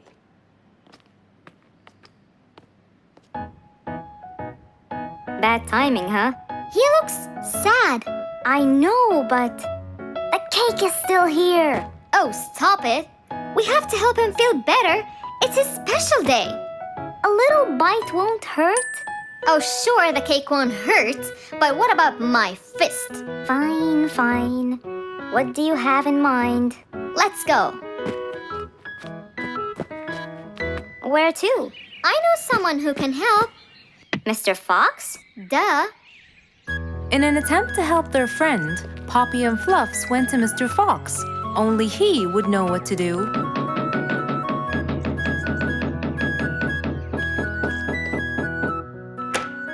Hey, Carrots. Do you have any lemonade, Mr. Fox? I stopped apologizing for his behavior long ago. You know, Fluffs, he's just Fluffs. It's okay. Come in. Are you sure it's all right? Positive. It's always the right time.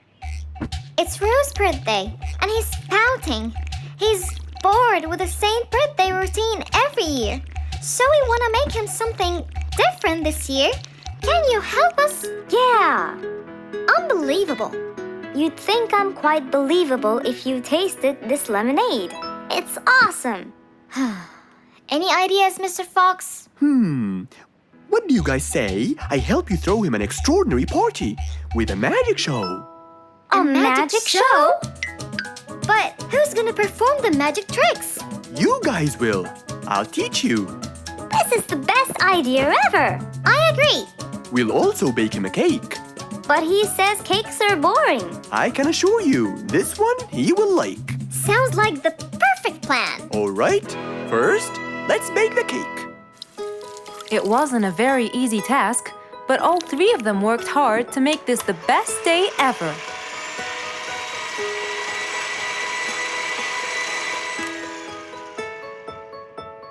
This is the coolest birthday cake ever. Now for the magic tricks. We need a bottle of water left in the freezer for around 2 hours and a plate full of ice. We'll also need some food coloring and soda. I'll get the color blue. I'll get the green and the yellow. And I think I'll get the red. We are all set now, I think. Not yet. What else do we need? Invisible ink. Huh? Fluffs and I will pour it over everything, including ourselves. And you, Pops, will give Roo this magic glitter. When he sprinkles it, everything will become visible. Cool. Let's go.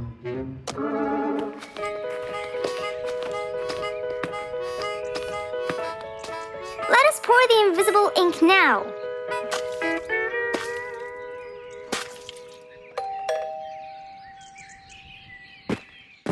Hey, Roo! Hey, What are you doing? just sitting here, bored. Well, not for long. Yeah, right. Well, think again. Happy birthday. What's this? You have to sprinkle it around to find out. Where? First, on the table. Wow! How did you do that? It's a donut cake! Now try sprinkling all around.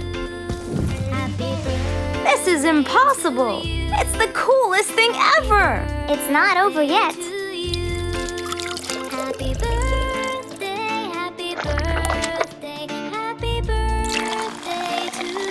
I can't believe you guys did all this for me! All thanks to Mr. Fox. He was a great help. I can't believe you guys! Thanks! That's what friends are for. Mom, come and see! What wonderful friends you have, Roo! Yeah, I think so too. Because of his friends, Roo's birthday was extra nice. One celebration was not enough, so they celebrated twice.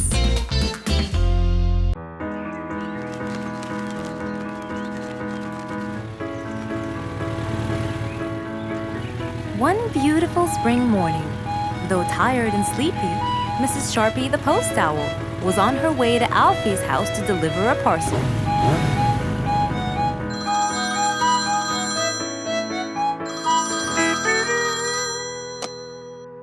This is Alfie. Who is it? It's Chip, Alfie. How are you? I'm fine, thank you. Great! I sent you the new sheet music, which you have to rehearse. Of course. I will as soon as it arrives. As soon as Alfie hung up the phone, he heard a knock on the door.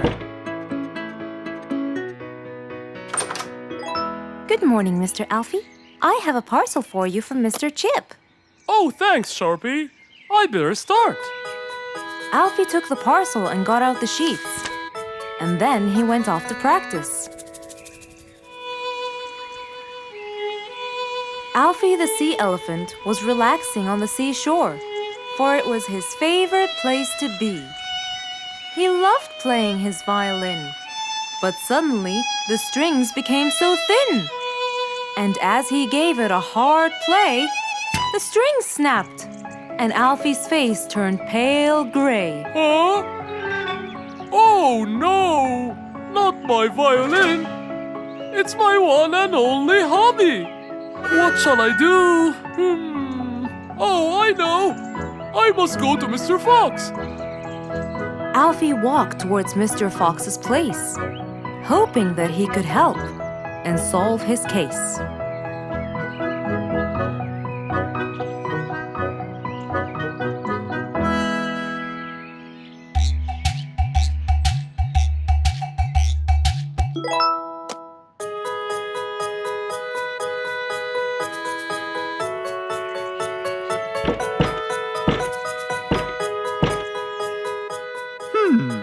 wonder who?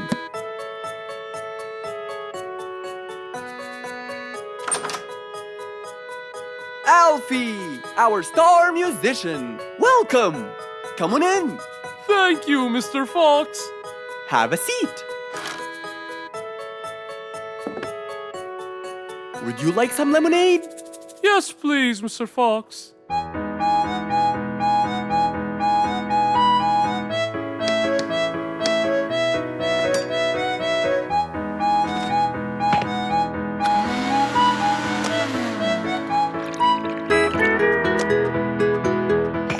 Mr. Fox came back with a glass of lemonade. He gave it to Alfie, then he noticed his violin. Oh, what happened to your violin?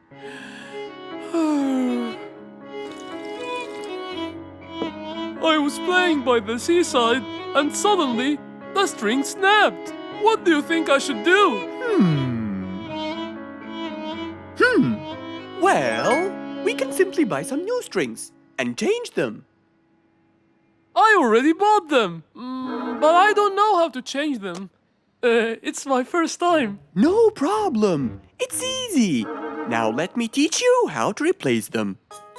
First, we remove the old string by twisting this till it's loose. Then, we pull the broken string out of its hole. After that, we twist the tuning peg on the other end and pull the other end of the string from its hole as well. See? Now the whole string is out.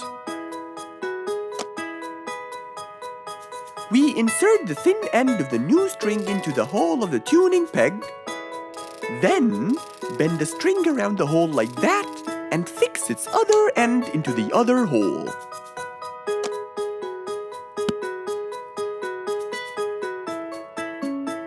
And there's the other string as well.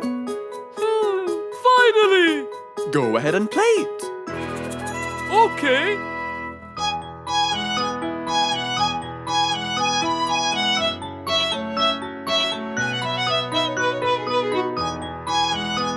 With his violin finally fixed, Alfie walked out the door. He went back to play on his favorite seashore.